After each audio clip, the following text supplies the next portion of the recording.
ഈശോ മിശിഹായ്ക്ക് സ്തുതിയായിരിക്കട്ടെ. ഞാൻ മാണിപ്പറമ്പിലച്ചൻ. സീറ മലബാർ വേദപഞ്ചാംഗം ധനഹകാലം 3-ാം ഞായർ. മർക്കോസിൻ്റെ സുവിശേഷം 3-ാമത്തെ അധ്യായം 7 മുതൽ 19 വരെയുള്ള തിരുവചനങ്ങളാണ്. യേശു 12 പേരെ അപ്പസ്തോലന്മാരായി വാഴിക്കുന്ന രംഗമാണ് പ്രധാനപ്പെട്ടത്. പലരും പലപ്പോഴും ചോദിച്ചിരിക്കുന്ന ചോദ്യത്തിനുള്ള മറുപടി നൽകേണ്ടത് ഈ തിരുവചനങ്ങളുടെ വ്യാഖ്യാനം നൽകുമ്പോഴാണ് എന്ന് ഞാൻ വിചാരിക്കുന്നു. യേശു ക്രിസ്തു പൗരോഹിത്യം സ്ഥാപിച്ചിട്ടുണ്ടോ? ഒന്നാമത്തെ ചോദ്യം. 2, അപ്പസ്തോലന്മാർ മെത്രാന്മാരെ വാഴിച്ചിട്ടുണ്ടോ? ഈ മെത്രാൻ പട്ടവും അച്ഛൻ പട്ടവും തമ്മിലുള്ള ബന്ധമെന്ത്? മെത്രാന്മാർക്കാണ് പൗരോഹിത്യത്തിൻ്റെ പൂർണ്ണതയുള്ളത് എന്ന് പറയുന്നതിൻ്റെ തിരുവചനത്തിലുള്ള അടിത്തറ എന്ത്? ഈ ചോദ്യങ്ങളെല്ലാം നമുക്കിന്ന് പരിശോധിക്കാം. ആമുഖമായിട്ട് ഞാൻ പറയട്ടെ, ഈ വീഡിയോ നമ്മുടെ പെന്തക്കോസ്ത സഹോദരന്മാർക്കോ യഹോവ സാക്ഷികൾക്കോ ദൈവസഭക്കാർക്കോ പിന്നെ ബ്രദറൻ സഭകൾ അങ്ങനെയുള്ളവർക്കും വേണ്ടി മാത്രമുള്ളതല്ല. അവരെയും പഠിപ്പിക്കാൻ ഉദ്ദേശിക്കുന്നുണ്ട്. അവർക്ക് മാത്രമുള്ളതല്ല. എറണാകുളത്തെ വിമത വൈദികർക്കും മാത്രമുള്ളതല്ല. മറിച്ച് എല്ലാ വൈദികർക്കും ഉള്ളതാണ്, എല്ലാ മെത്രാന്മാർക്കുള്ളതാണ്, സെമിനാരിക്കാർക്കുള്ളതാണ്, എല്ലാ അൽമായർക്കുള്ളതാണ്. എന്താണ് ഈ കത്തോലിക്ക സഭയിലെ പൗരോഹിത്യം എന്ന് പറയുന്നതിൻ്റെ അർത്ഥം? അത് യേശുക്രിസ്തുവിൽ നിന്ന് വരുന്നതാണോ? ഈ വക കാര്യങ്ങളെല്ലാം ഒരല്പം വിശദമായി നമ്മൾ ചർച്ച ചെയ്യുകയാണ്. അതിനു മുൻപ് സാധാരണ പറയുന്ന ചില ആരോപണങ്ങൾ നമുക്ക് ആദ്യം കേൾക്കാം. ഈ പെന്തക്കോസ്ത ദൈവസഭക്കാരും കത്തോലിക്ക സഭയിൽ നിന്ന് വിട്ടുപോയിട്ടുള്ളവരൊക്കെ പറയുന്ന ചില ആരോപണങ്ങൾ നമുക്ക് ആദ്യം കേൾക്കാം. അതായത് ഹെബ്രായ ലേഖനം 7, 8, 9, 10 അധ്യായങ്ങളിലെ ചില വചനങ്ങളിലേക്ക് കൈ ചൂണ്ടിയിട്ട് അവർ പറയും, പുതിയ നിയമത്തിൽ പുരോഹിതന്മാരുടെ ആവശ്യമില്ല, കുർബാനയില്ല, കൂദാശകളില്ല, യേശു അവയെല്ലാം റദ്ദാക്കിയിരിക്കുന്നു. മാത്രമല്ല, യേശു ഒരിക്കൽ എന്നേക്കുമായി ബലിയർപ്പിച്ചു, ഇനി ബലിയുടെ ആവശ്യമില്ല. ഇങ്ങനെയെല്ലാം അവർ പറയും. അതിന് സൂചിപ്പിക്കുന്ന ചില വചനങ്ങൾ ഇപ്പോൾ 9-ാമത്തെ അധ്യായം, ഹെബ്രായ ലേഖനം 9-ാമത്തെ അധ്യായത്തിൽ 11 മുതൽ 12 വാക്യങ്ങൾ. ക്രിസ്തുവോ വരുവാനുള്ള നന്മകളുടെ മഹാപുരോഹിതനായി വന്നിട്ട് കൈപ്പണി ഇല്ലാത്തതായി എന്ന് വെച്ചാൽ ഈ സൃഷ്ടിയിൽ ഉൾപ്പെടാത്തതായി വലിപ്പവും തികവുമുള്ള ഒരു കൂടാരത്തിൽ കൂടി ആട്ടുകൊറ്റന്മാരുടെയും പശുക്കിടാങ്ങളുടെയും രക്തത്താലല്ല, സ്വന്തം രക്തത്താൽ തന്നെ ഒരിക്കലായിട്ട് വിശുദ്ധ മന്ദിരത്തിൽ പ്രവേശിച്ച് എന്നേക്കുമുള്ള വീണ്ടെടുപ്പ് സാധിച്ചു. ഒരിക്കലായിട്ട് വിശുദ്ധ മന്ദിരത്തിൽ പ്രവേശിച്ച് എന്നേക്കുമുള്ള വീണ്ടെടുപ്പ് സാധിച്ചു. അതുകൊണ്ട് ഒരിക്കൽ എന്നേക്കുമായിട്ട് ഒരിക്കൽ സംഭവിച്ചു കഴിഞ്ഞതുകൊണ്ട് പിന്നെ ബലി ആവശ്യമില്ല, ബലിയർപ്പണമില്ല, അതുകൊണ്ട് തന്നെ പൗരോഹിത്യം ആവശ്യമില്ല. അങ്ങനെയാണ് അവർ വാദിക്കുന്നത്. നമുക്കതിൻ്റെ വിശദാംശങ്ങൾ ഈ പൗരോഹിത്യ ഹെബ്രായ ലേഖനത്തിലെ എല്ലാ കാര്യങ്ങളും നമ്മൾ ഇന്ന് ചർച്ച ചെയ്യുന്നില്ല. അത് നമുക്ക് ഹെബ്രായ ലേഖനം വരുമ്പോൾ ചർച്ച ചെയ്യാം. എങ്കിലും ഇതാണ് അവർ പറയുന്ന ആരോപണം. ഈ ആരോപണം ശരിയല്ല എന്ന് ഇന്നത്തെ വീഡിയോ നിങ്ങൾ കേൾക്കുമ്പോൾ മനസ്സിലാകും. പിന്നെ ഒരു വചനം അവർ പറയുന്നത്, പൗരോഹിത്യത്തിനെതിരെ പറയുന്നത്, ഹെബ്രായ ലേഖനം തന്നെ 9-ാമത്തെ അധ്യായം 24, 26 വാക്യങ്ങളാണ്. ക്രിസ്തു വാസ്തവമായതിൻ്റെ പ്രതിബിംബമായി കൈപ്പണിയായ വിശുദ്ധ മന്ദിരത്തിലേക്കല്ല, ഇപ്പോൾ നമുക്ക് വേണ്ടി ദൈവസന്നിധിയിൽ പ്രത്യക്ഷനാവാൻ സ്വർഗത്തിലേക്ക് അത്രേ പ്രവേശിച്ചത്. മഹാപുരോഹിതൻ ആണ്ടുതോറും അന്യരക്തത്തോടുകൂടി വിശുദ്ധ മന്ദിരത്തിൽ പ്രവേശിക്കുന്നത് പോലെ അവൻ തന്നെത്താൻ കൂടെ അർപ്പിക്കേണ്ട ആവശ്യമില്ല. അങ്ങനെയായാൽ ലോകസ്ഥാപനം മുതൽക്ക് അവൻ പലപ്പോഴും കഷ്ടത അനുഭവിക്കേണ്ടി വരുമായിരുന്നു. എന്നാൽ അവൻ ലോകാവസാനത്തിൽ സ്വന്തം യാഗം കൊണ്ട് പാവപരിഹാരം വരുത്താൻ ഒരിക്കൽ പ്രത്യക്ഷനായി. ഇതാണ് ഈ തിരുവചനം. ഈ തിരുവചനങ്ങളൊക്കെ തന്നെ കത്തോലിക്ക സഭ അംഗീകരിക്കുന്നു. ഈ ബൈബിളിലെ എല്ലാ വചനങ്ങളും അംഗീകരിക്കുന്ന ഒരു സഭയുണ്ടെങ്കിൽ കത്തോലിക്ക സഭയാണ്. അതുകൊണ്ട് ഈ വചനങ്ങളൊന്നും തന്നെ റദ്ദാക്കുന്നില്ല. അതേസമയം ഇവിടെ പറഞ്ഞിരിക്കുന്ന കാര്യങ്ങൾ എന്താണെന്ന് ഒന്നുകൂടി ആവർത്തിച്ച് മനസ്സിലാക്കിയാൽ ഈ പറഞ്ഞ ആരോപണത്തിൽ കഴമ്പില്ല എന്ന് മനസ്സിലാകും. അതിലേക്കുള്ള ഒരു പ്രധാനപ്പെട്ട ചുവടുവെപ്പാണ് നമ്മൾ ഇന്നത്തെ ഈ വീഡിയോ. ഹെബ്രായ ലേഖനം 13-ാമത്തെ അധ്യായത്തിൽ അത് വേറെ ചിലർ ചൂണ്ടിക്കാണിക്കുന്ന തിരുവചനമാണ്. 13-ാം അധ്യായം 12, 13 വാക്യങ്ങൾ. അങ്ങനെ യേശുവും സ്വന്തം രക്തത്താൽ ജനത്തെ വിശുദ്ധീകരിക്കേണ്ടതിന് നഗരവാതിലിന് പുറത്ത് വെച്ച് കഷ്ടം അനുഭവിച്ചു. ആകയാൽ നാം അവന്റെ നിന്ന ചുമന്നുകൊണ്ട് പാളയത്തിന് പുറത്ത് അവൻ്റെ അടുക്കൽ ചെല്ലുക. അതെ, പാളയത്തിന് പുറത്ത്, അവൻ നഗരവാതിലിന് പുറത്ത്, വിശുദ്ധ നഗരത്തിന്റെ വാതിലിന് പുറത്ത് വെച്ചാണ് കർത്താവ് മരിച്ചത്. അതുകൊണ്ട് പാളയത്തിന് പുറത്തേക്ക് പോകുക. അതായത് ഈ പറയുന്നൊരു അർത്ഥം ഇതാണ്: യേശുവിന്റെ മരണസമയത്ത് ദേവാലയ തിരിച്ചൽ നെടുകെ കീറിപ്പോയി. അതിനാൽ വിശുദ്ധ സ്ഥലവും ലോകം തമ്മിലുള്ള അന്തരം യേശു എടുത്തു കളഞ്ഞു. ആ തിരിച്ചൽ കീറിപ്പോയല്ലോ. ദേവാലയത്തിലെ അതിവിശുദ്ധ സ്ഥലത്തെ വേർതിരിക്കുന്നതും വിശുദ്ധ സ്ഥലത്തെ ഹൈക്കലിൽ നിന്ന് വേർതിരിക്കുന്നതുമായ വിരി കീറിപ്പോയി. അതുകൊണ്ട് ഇനി വിശുദ്ധ സ്ഥലവും ലോകവും തമ്മിലുള്ള അന്തരം തന്നെ കർത്താവ് എടുത്തു കളഞ്ഞെന്നും, അതിനാൽ തന്നെ സാധാരണമായ സംഗതി ഏത്, പരിശുദ്ധമായ സംഗതി ഏത് എന്നുള്ള വ്യത്യാസം റദ്ദാക്കിയെന്നും, അതിനാൽ തന്നെ പൗരോഹിത്യം തന്നെ റദ്ദാക്കപ്പെട്ടുവെന്നും, അങ്ങനെ പള്ളിയും വേണ്ട, പൗരോഹിത്യം വേണ്ട, കുർബാനയും വേണ്ട, അതൊന്നും വേണ്ട. കാരണം എന്താ? ഈ തിരശ്ശീല കീറിപ്പോയി. അതാണ് മറ്റൊരു വ്യാഖ്യാനം. എന്നിട്ട് അവർ എടുക്കുന്ന നിഗമനങ്ങൾ, 3 കൂട്ടരുടെ നിഗമനങ്ങൾ ഞാൻ ഇപ്പോൾ പറയാം. ഒരു കൂട്ടർ പറയുന്നത് കുറേ സൽപ്രവൃത്തികളങ്ങ് ചെയ്താൽ മതി, കുറച്ച് നന്മ ചെയ്താൽ മതി. ഇപ്പം പള്ളിയിലെ ആഘോഷം എന്തിനാണ്? ആ പൈസയെല്ലാം ദരിദ്രർക്ക് കൊടുക്കാം. ഒരു കൂട്ടരുടെ അഭിപ്രായം അതാണ്. എന്തിനാണ് ഈ തിരുനാളും ആഘോഷം പരിപാടികളൊക്കെ? അതൊന്നും വേണ്ട, ചില സ്നേഹപ്രവൃത്തികൾ ചെയ്താൽ മതി.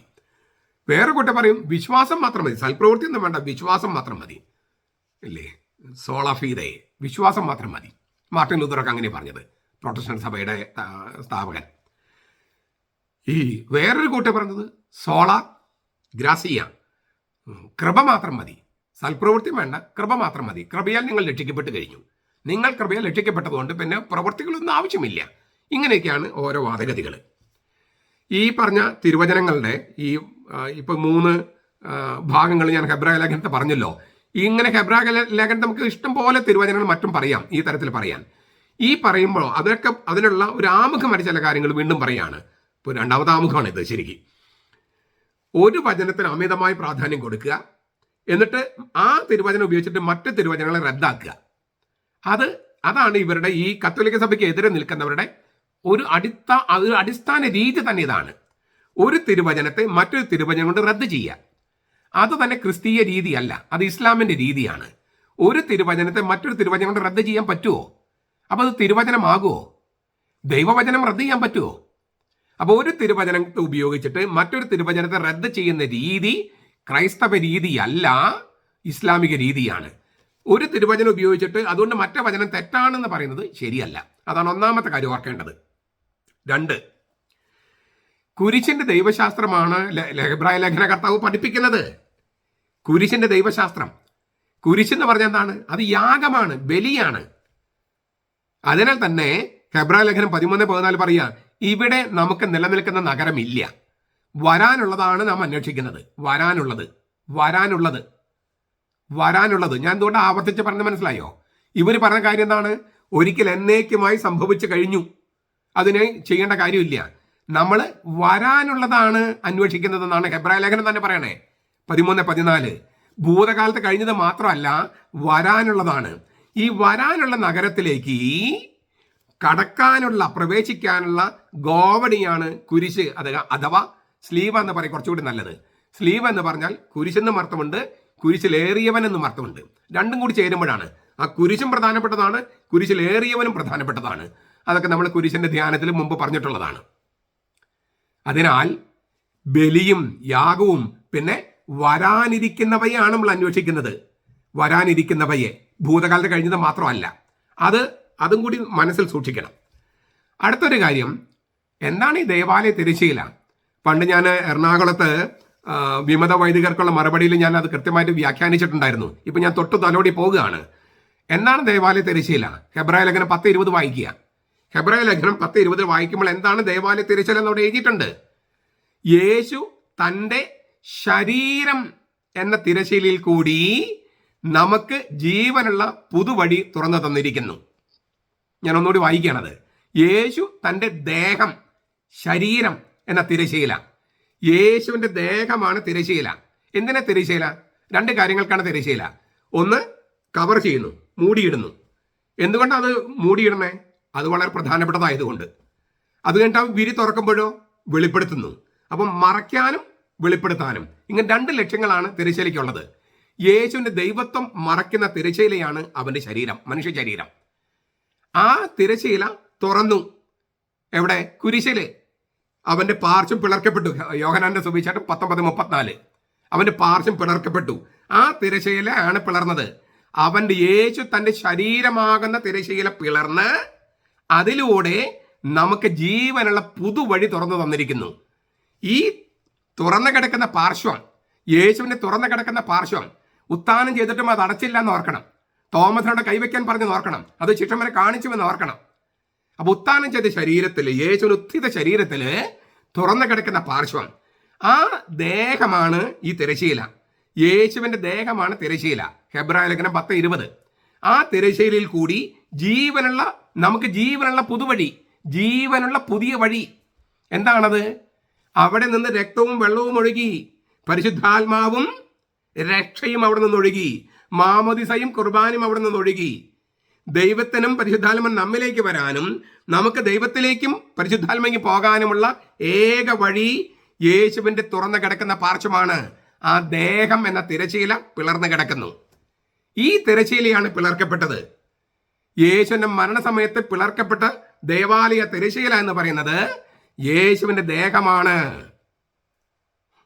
ഹെബ്രായ ലേഖനം 10:20 ഞാൻ പറയണേ. ഇത് മാണിപ്പറമ്പിലച്ചന്റെ വ്യാഖ്യാനമല്ല, ഹെബ്രായ ലേഖനത്തിലുള്ളതാണ്.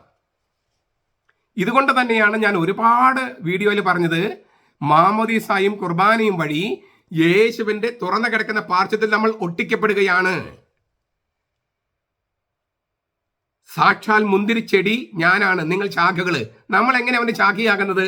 മാമോദീസ എന്ന് പറഞ്ഞാൽ ജീവജലം, കുർബാന എന്ന് പറഞ്ഞ തിരുരക്തം. ഇത് രണ്ടുമാണ് ഈ പാർശ്വത്തിൽ നിന്ന് ഒഴുകിയത്. ആ തിരുരക്തം കൊണ്ടും ആ ജീവജലം കൊണ്ടും യേശുവാകുന്ന സാക്ഷാൽ മുന്തിരിച്ചെടിയിൽ നമ്മൾ ഒട്ടിച്ച് ചേർക്കപ്പെടുമ്പോഴാണ് നമ്മൾ അവന്റെ ശാഖയാകൂ. അല്ലെങ്കിൽ ശാഖ എന്ന് പറഞ്ഞാൽ വെറും ഭാവന മാത്രമാവൂ. യാഥാർത്ഥ്യത്തിൽ വരണമെങ്കിൽ ഈ ഒട്ടിച്ചേർക്കപ്പെടൽ നടക്കണം. അതുകൊണ്ടാണ് ഗംഗയിലോ ഭാരതപ്പുഴയിലോ പെരിയാറിലോ പോയി കുളിച്ചാൽ പോരാ, അത് മാമോദിസയാകില്ല എന്ന് ഞാൻ പറയുന്നതിന് കാരണം ഇതാണ്. യേശുവിന് 2 മാമോദിസകളും ബന്ധപ്പെടുത്തി ഇപ്പൊ സംസാരിക്കാൻ പറ്റൂ. ഒന്ന് ജലത്തിലുള്ള മാമോദിസ, മറ്റു കുരിശിലുള്ള മാമോദിസ.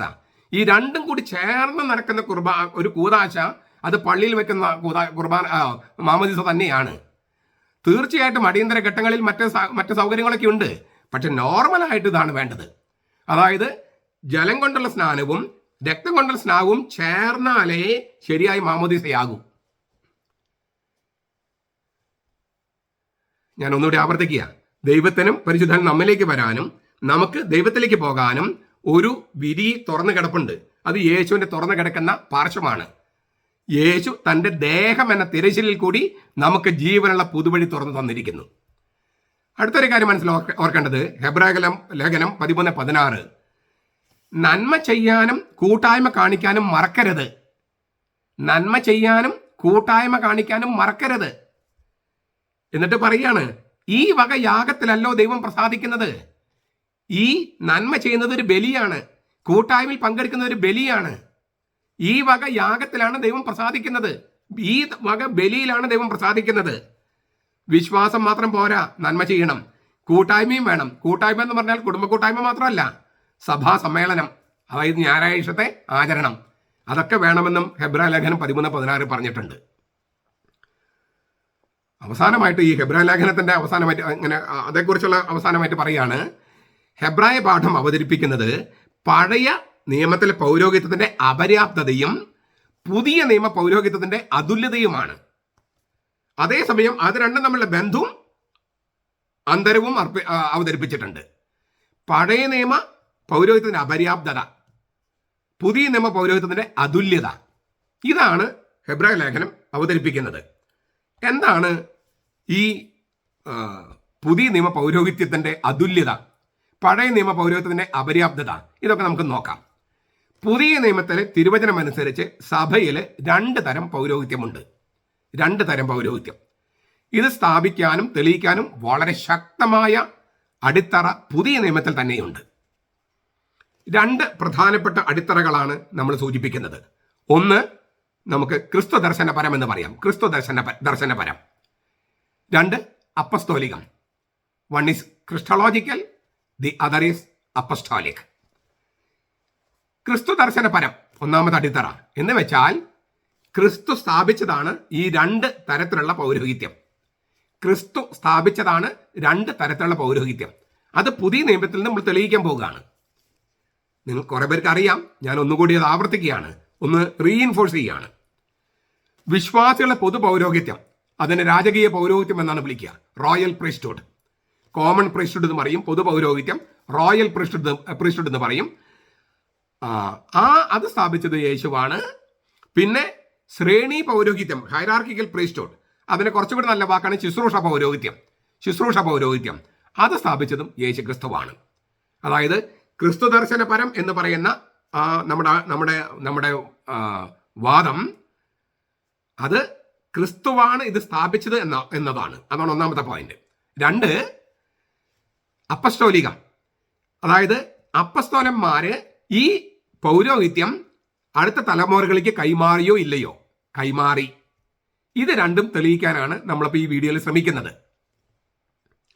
കർത്താവിന്റെ ദ്വിതീയാഗമനം വരെ അവന്റെ മരണം പ്രഘോഷിക്കുന്നതിനും വരപ്രസാദം എന്ന് പറയുന്ന ദൈവിക ജീവൻ ചൊരിയുന്നതിനും കർത്താവ് തന്നെ നേരിട്ട് സ്ഥാപിച്ചതാണ് ഈ ശ്രേണി പൗരോഹിത്യം എന്ന് പറയുന്ന, അല്ലെങ്കിൽ ശുശ്രൂഷ പൗരോഹിത്യം എന്ന് പറയുന്നത്.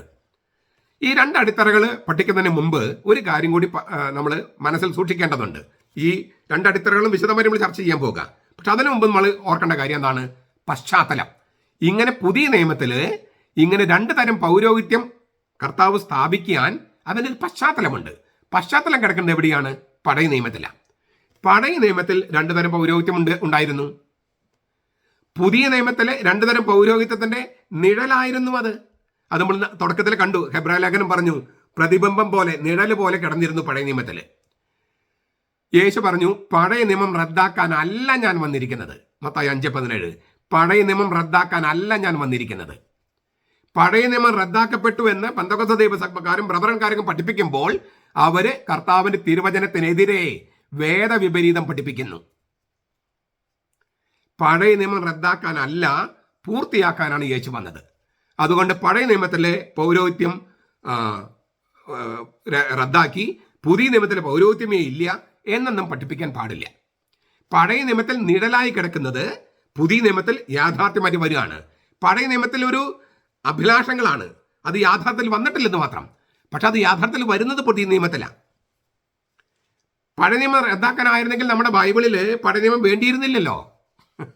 റദ്ദാക്കപ്പെട്ടത് പിന്നെ തുന്നിപ്പിടിപ്പിച്ച് നമ്മുടെ ബൈബിളിൽ വെച്ചിരിക്കുന്നത്. അപ്പോൾ ഞാൻ ആവർത്തിക്കുന്നു, പഴയ നിയമം റദ്ദാക്കാനല്ല യേശു വന്നത്. പഴയ നിയമത്തിൽ 2 തരം പൗരോഹിത്യം പറഞ്ഞല്ലോ. ഒന്നാമത്തെ പൗരോഹിത്യത്തെ പറയുന്നത് പുറപ്പാട് 19:6 തിരഞ്ഞെടുക്കപ്പെട്ട ജനം പുരോഹിത രാജ്യവും വിശുദ്ധ ജനവുമാകും. പുറപ്പാട് 19:6 പറയാണ്, ദൈവം പറയാണ്, നിങ്ങൾ എനിക്ക് പുരോഹിത രാജ്യത്വവും വിശുദ്ധ ജനവുമാകും. ഉടമ്പടി വഴി, സീനായി ഉടമ്പടി വഴി ഇസ്രായേൽ ജനം പുരോഹിത രാജ്യത്വവും വിശുദ്ധ ജനവുമാകും. എന്തിനാണ് ഈ ഒരു ജനത്തെ, അതായത് ലോകത്ത് ഒരുപാട് ജനമുണ്ട്, അതിൽ ഒരു ജനത്തെ മാത്രം എന്തിനെ തിരഞ്ഞെടുക്കണേ? ഇസ്രായേൽക്കാരെ. അതും ചെറിയ ഗണമാണ്, വലിയൊരു ഗണമല്ല, ചെറിയൊരു ഗണം. എന്തിനാ ചെറിയ ഗണത്തെ എടുത്തിരിക്കുന്നത്? പുറജാതിക്കാർക്കും ദൈവത്തിനുമിടയിൽ മധ്യസ്ഥം വഹിക്കലാണ് പുരോഹിതന്റെ ചുമതല. അപ്പോൾ ഇസ്രായേൽക്കാർ മൊത്തത്തിൽ ഉടമ്പടിയിൽ ഏർപ്പെടുമ്പോൾ അവരെല്ലാവരെയും രാജകീയ പുരോഹിതന്മാരായിട്ട് ദൈവം വാഴിക്കുകയാണ്. എന്തിനാ? പുറജാതിക്കാർക്ക് വേണ്ടി പ്രാർത്ഥിക്കാൻ. പുറജാതിക്കാർക്കും ദൈവത്തിനുമിടയിൽ മധ്യസ്ഥം വഹിക്കലാണ് ഈ ഇസ്രായേൽ എന്ന പുരോഹിത ജനത്തിന്റെ, വിശുദ്ധ ജനത്തിന്റെ ചുമതല. യെശയ്യാ 61:6 ഇങ്ങനെ പറയുന്നു, നിങ്ങളോ യാഹ്വേയുടെ പുരോഹിതന്മാർ എന്ന് വിളിക്കപ്പെടും. നിങ്ങള് യാഹ്വേയുടെ പുരോഹിതന്മാർ എന്ന് വിളിക്കപ്പെടും. നമ്മുടെ ദൈവത്തിന്റെ ശുശ്രൂഷകന്മാർ എന്നായിരിക്കും നിങ്ങളുടെ പേര്. കണ്ടോ? അപ്പോ ഇസ്രായേൽക്കാരെ യാഹ്വേയുടെ പുരോഹിതന്മാരെന്നും ദൈവത്തിന്റെ ശുശ്രൂഷകന്മാരെന്നും വിളിക്കുന്നു. യെശയ്യാ 61:6. ഈ പൗരോഹിത്യം റദ്ദാക്കിയിട്ടില്ല. പുതിയ നിയമത്തിൽ അതിന് പുതിയൊരു അർത്ഥം വന്നിരിക്കുകയാണ്. അത് ഈ പുതിയ നിയമത്തിൽ ഈ പൊതു പൗരോഹിത്യം അഥവാ രാജകീയ പൗരോഹിത്യം ഉണ്ട് എന്ന് 1 പത്രോസ് 2:9 കാണുന്നു. നിങ്ങളോ അന്ധകാരത്തിൽ നിന്ന് തന്റെ അത്ഭുത പ്രകാശത്തിലേക്ക് നിങ്ങൾ വിളിച്ചവന്റെ സൽഗുണങ്ങളെ ഘോഷിപ്പാൻ തക്കവണ്ണം തിരഞ്ഞെടുക്കപ്പെട്ട ഒരു ജനതയും രാജകീയ പുരോഹിത വർഗവും വിശുദ്ധ വംശവും സ്വന്തം ജനവുമാകുന്നു. രാജകീയ പുരോഹിത വർഗം, അതായത് അൽമായര് രാജകീയ പുരോഹിതന്മാരാണ്. അതിന് കോമൺ പ്രീസ്റ്റ്ഹുഡ്, പൊതു പൗരോഹിത്യം എന്നോ റോയൽ പ്രീസ്റ്റ്ഹുഡ് എന്ന് പറയും. രാജകീയ പൗരോഹിത്യം. അപ്പോൾ പഴയ നിയമത്തിൽ ഇങ്ങനെ ഇസ്രായേൽക്കാര് രാജകീയ പുരോഹിത വർഗമാണ്. അത് പുതിയ നിയമത്തിലേക്ക് പുതിയ തരം അർത്ഥത്തില് അതെങ്ങനെയാണെന്നൊക്കെ നമുക്ക് ഈ വിശുദ്ധരുടെ പ്രാർത്ഥനകൾ വേണമെന്നൊക്കെ പറഞ്ഞപ്പോൾ ഞാനത് പറഞ്ഞിട്ടുണ്ട്. വിശുദ്ധരൊക്കെ മധ്യസ്ഥന്മാരാണ്, വിശുദ്ധരുടെ പ്രാർത്ഥനകൾ വേണമെന്ന് പല പ്രാവശ്യം വേദപുസ്തകം പറയുന്നുണ്ട്. അതിന് കാരണം എന്താണ്? ഈ മാമോദിസ സ്വീകരിക്കുന്ന എല്ലാവരും തന്നെ ക്രിസ്തുവിലേക്ക് ഒട്ടിച്ചേർക്കപ്പെടുന്നത് കൊണ്ട് ആ ഏക മധ്യസ്ഥന്റെ പ്രാർത്ഥനയോടുകൂടി ഓരോ ക്രിസ്ത്യാനിയുടെയും പ്രാർത്ഥനകൾ വിശുദ്ധരുടെ പ്രാർത്ഥന ചേർത്ത് വെക്കുകയാണ്. അത് ഏക മധ്യസ്ഥ വലുപ്പം കൂട്ടുകയാണ് ചെയ്യണേ, കുറയ്ക്കല്ല. ഏക മധ്യസ്ഥനോടാണ് ക്രിസ്ത്യാനികൾ ഒട്ടിച്ചേർക്കപ്പെടുന്നത്. അതുകൊണ്ട് വിശുദ്ധരുടെ പ്രാർത്ഥനകൾ ഏക മധ്യസ്ഥന്റെ മധ്യസ്ഥോട് കൂടി ചേരുകയാണ്. ഈ മധ്യസ്ഥതയ്ക്ക് വേണ്ടിയിട്ടാണ്, അതായത് ഹിന്ദുക്കൾക്കും മുസ്ലിംസിനും മറ്റുള്ളവർക്കൊക്കെ വേണ്ടി പ്രാർത്ഥിക്കാൻ വേണ്ടിയാണ് ക്രിസ്ത്യാനികൾ മാമോദിസ മുങ്ങണെന്നാണ് പത്രോസ്ലീഹ പറയണേ. ഇതിനെയാണ് പൊതു പൗരോഹിത്യം അല്ലെങ്കിൽ രാജകീയ പൗരോഹിത്യം എന്ന് പറയുന്നത്. മറ്റുള്ളവർക്ക് വേണ്ടി മധ്യസ്ഥം വഹിക്കാൻ നമ്മുടെ പ്രാർത്ഥനകൾ ഏക മധ്യസ്ഥരോട് ചേർക്കുക. ഇതിനെ അപ്പൊ കണ്ടോ, പഴയ നിയമത്തിലെ രാജകീയ പൗരോഹിത്യം റദ്ദ് ചെയ്തിട്ടുണ്ടോ? പുതിയ നിയമത്തിലെ ഇല്ല. അതിന് പുതിയൊരു അർത്ഥം, അതായത് യേശുവിനെ കുറിച്ച് കുറച്ച് കഴിയുമ്പോൾ നമ്മൾ ധ്യാനിക്കാൻ പോകുകയാണ്. അപ്പൊ നമുക്ക് മനസ്സിലാക്കും ആരാണ് യേശു. ആ യേശുവിനെ ചേരുമ്പോൾ നമുക്ക് പുതിയൊരു അർത്ഥം വരും. ആ പുതിയ അർത്ഥമാണ് ഈ രാജകീയ പുരോഹിത വംശം എന്ന് പറയുന്ന അൽമായർക്കുള്ളതെന്നാണ് പത്രോസ്ലീഹ പറയണേ. 1 പത്രോസ് 2:9. ഇസ്രായേൽക്കാരെ മൊത്തം രാജകീയ പുരോഹിത വർഗമാക്കിയെങ്കിലും ആ ഇസ്രായേലിൽ തന്നെ ഒരു ഒരു ഒരു ഒരു ജനത്തെ, ഒരു ഗോത്രത്തെ ശുശ്രൂഷ പൗരോഹിത്യത്തിലേക്ക് മാറ്റിവെക്കുന്നുണ്ട്. ശുശ്രൂഷ പൗരോഹിത്യത്തിൽ മാറ്റിവെക്കുന്നു. അതായത് ലേവി ഗോത്രത്തിൽ പല കുടുംബങ്ങളുണ്ട്. അഹറോന്യ കുടുംബത്തെ പുരോഹിതന്മാരായും പിന്നെ ആ ഗോത്രത്തിലെ മറ്റുള്ളവരെ ലേവ്യരായും, അതായത് മറ്റു ശുശ്രൂഷകൾക്ക്, ദൈവാലയത്തെ മറ്റു ശുശ്രൂഷകളെ മാറ്റിവെക്കുന്നു. അവരുടെ ഓഹരിയോ ദൈവം മാത്രമാണ്. മറ്റെല്ലാ ഗോത്രങ്ങൾക്കും ഭൂമി ഭാഗിച്ചു കൊടുത്തപ്പോൾ ഈ ലേവി ഗോത്രത്തിന് പറഞ്ഞു ഇല്ല, അവർക്ക് എല്ലാ ഗോത്രത്തിലും കുറച്ചൊരു ഇത് കൊടുത്തു, പക്ഷെ അവരുടെ ഓഹരി, യഥാർത്ഥ ഓഹരി ദൈവമാണ്. അതുകൊണ്ടാണ് ദേവാലയത്തിൽ കിട്ടുന്നതുകൊണ്ട് അവർ ജീവിക്കണം എന്നൊക്കെ പറയുന്നത്. ചുരുക്കത്തില് ഇസ്രായേൽ എന്ന ജനം പൊതു പൗരോഹിത്യമുള്ളവരാണെങ്കിലും ആ ജനത്തിനിടയിലെ ഒരു ഗോത്രം, ലേവി ഗോത്രം, അതിനെ പുരോഹിത ഗോത്രമായിട്ട് വാഴിച്ചു. സംഖ്യയുടെ പുസ്തകം യേശുവായുടെ ഗ്രന്ഥം 13:33, സംഖ്യയുടെ ഗ്രന്ഥം, ഞാൻ ടെക്സ്റ്റ് കൃത്യം ഓർക്കുന്നില്ല, ചാപ്റ്റർ ഓർക്കുന്നില്ല.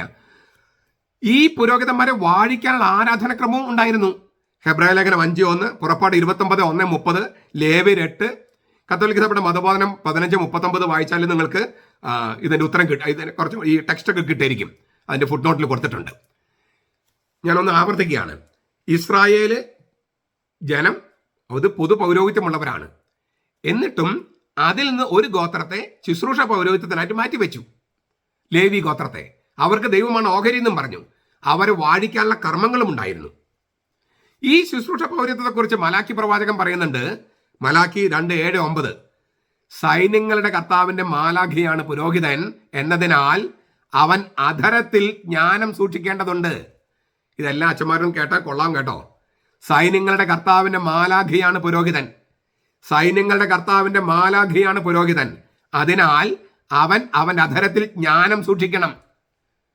ഈ കഴിഞ്ഞ ദിവസം എനിക്ക് കുറച്ച് വോയിസ് കോളുകൾ കിട്ടി, മെസ്സേജുകൾ കിട്ടി. എന്താ കാര്യം എന്നറിയോ? ഈ വികാരിയച്ഛൻ പള്ളിയിലെ പല കാര്യങ്ങളും പറയാണ്. അൽമായർക്ക് അങ്ങ് തോറ്റു അവർ, ഈ അച്ഛൻ്റെ ഈ വിഡ്ഢിത്തങ്ങനെ കേട്ടിട്ട്. അപ്പം അവർ പറഞ്ഞു, അച്ചോ പണ്ടത്തെ യാമയും മുയലണ്ടിയും കഥയൊക്കെ പറഞ്ഞ് നിൽക്കാതെ വചനം പറയൂ. അൽമായർ വചനം പഠിക്കണു, ഗ്രീക്ക് പഠിക്കണു, ഹീബ്രു പഠിക്കണു. എത്രയോ പേർക്ക് നേരിട്ട് എനിക്കറിയാം.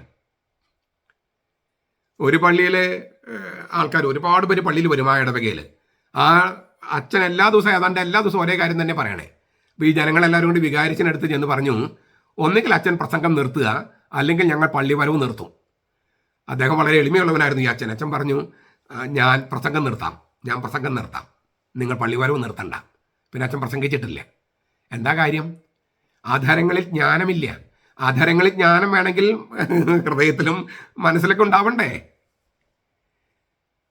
ദൈവജനമാണ് സഭ എന്ന് പറയുന്നത് ഇന്ന് വളരെ ശക്തമായ രീതിയിൽ അത് സംഭവിച്ചിരിക്കുകയാണ്. ഈ അറിവില്ലാത്തവരാണ് അറിവുള്ളവർക്ക് വചനം കൊടുക്കണം. ഇപ്പോൾ ഈ ആൾക്കാരിൽ നിന്നുകൊണ്ട് അറിവില്ലാത്തവർ, അജ്ഞര്, വചനം അറിയില്ല, ദൈവശാസ്ത്രം അറിയില്ല, അങ്ങനെ ഒരു വലിയ പ്രശ്നമുണ്ട്. അതുകൊണ്ട് മലാഖി പ്രവാചകൻ പറയാണ്, സൈന്യങ്ങളുടെ കർത്താവിന്റെ മാലാഖിയാണ് പുരോഹിതൻ, അതിനാൽ അധരങ്ങളിൽ ജ്ഞാനം സൂക്ഷിക്കണം. മലാഖി 2:7-9. അപ്പോൾ പഴയ നിയമത്തില് പൊതുപൗരോഹിത്യമുണ്ട്, പിന്നെ ശുശ്രൂഷ പൗരോഹിത്യമുണ്ട്. പക്ഷെ ഇങ്ങനെയൊക്കെയാണെങ്കിലും ആ പൗരോഹിത്യത്തിന് അവരർപ്പിക്കുന്നത് യാഥാർത്ഥ്യത്തിൽ കൊണ്ടുവരാൻ കഴിഞ്ഞില്ല. അതാണ് എൻ്റെ അപര്യാപ്തത. എന്തുകൊണ്ടാണ്? അതായത് പാപമോചനമോ രക്ഷയോ നൽകാൻ ആ ബലികൾക്കോ ആ പൗരോഹിത്യത്തിനോ കഴിഞ്ഞില്ല. എന്തുകൊണ്ടാണ്? പല കാരണങ്ങളുണ്ട്. ഒന്ന്, പാപിയും ബലഹീനമായ മനുഷ്യനാണ് ബലി അർപ്പിക്കുന്നത്, അതൊരു പോരായ്മ.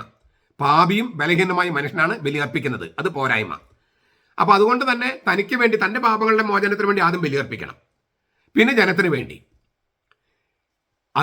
എന്നാലും ഈ ശരിയാകില്ലല്ലോ. പാപിക്ക് വേണ്ടി ബലി അർപ്പിച്ചാൽ ശരിയാകില്ലല്ലോ. പിന്നെ ഒരു പ്രശ്നം എന്താണ്? മൃഗത്തെയാണ് ബലി കൊടുക്കണേ, മൃഗരക്തം. ഹെബ്രായർ 5:3.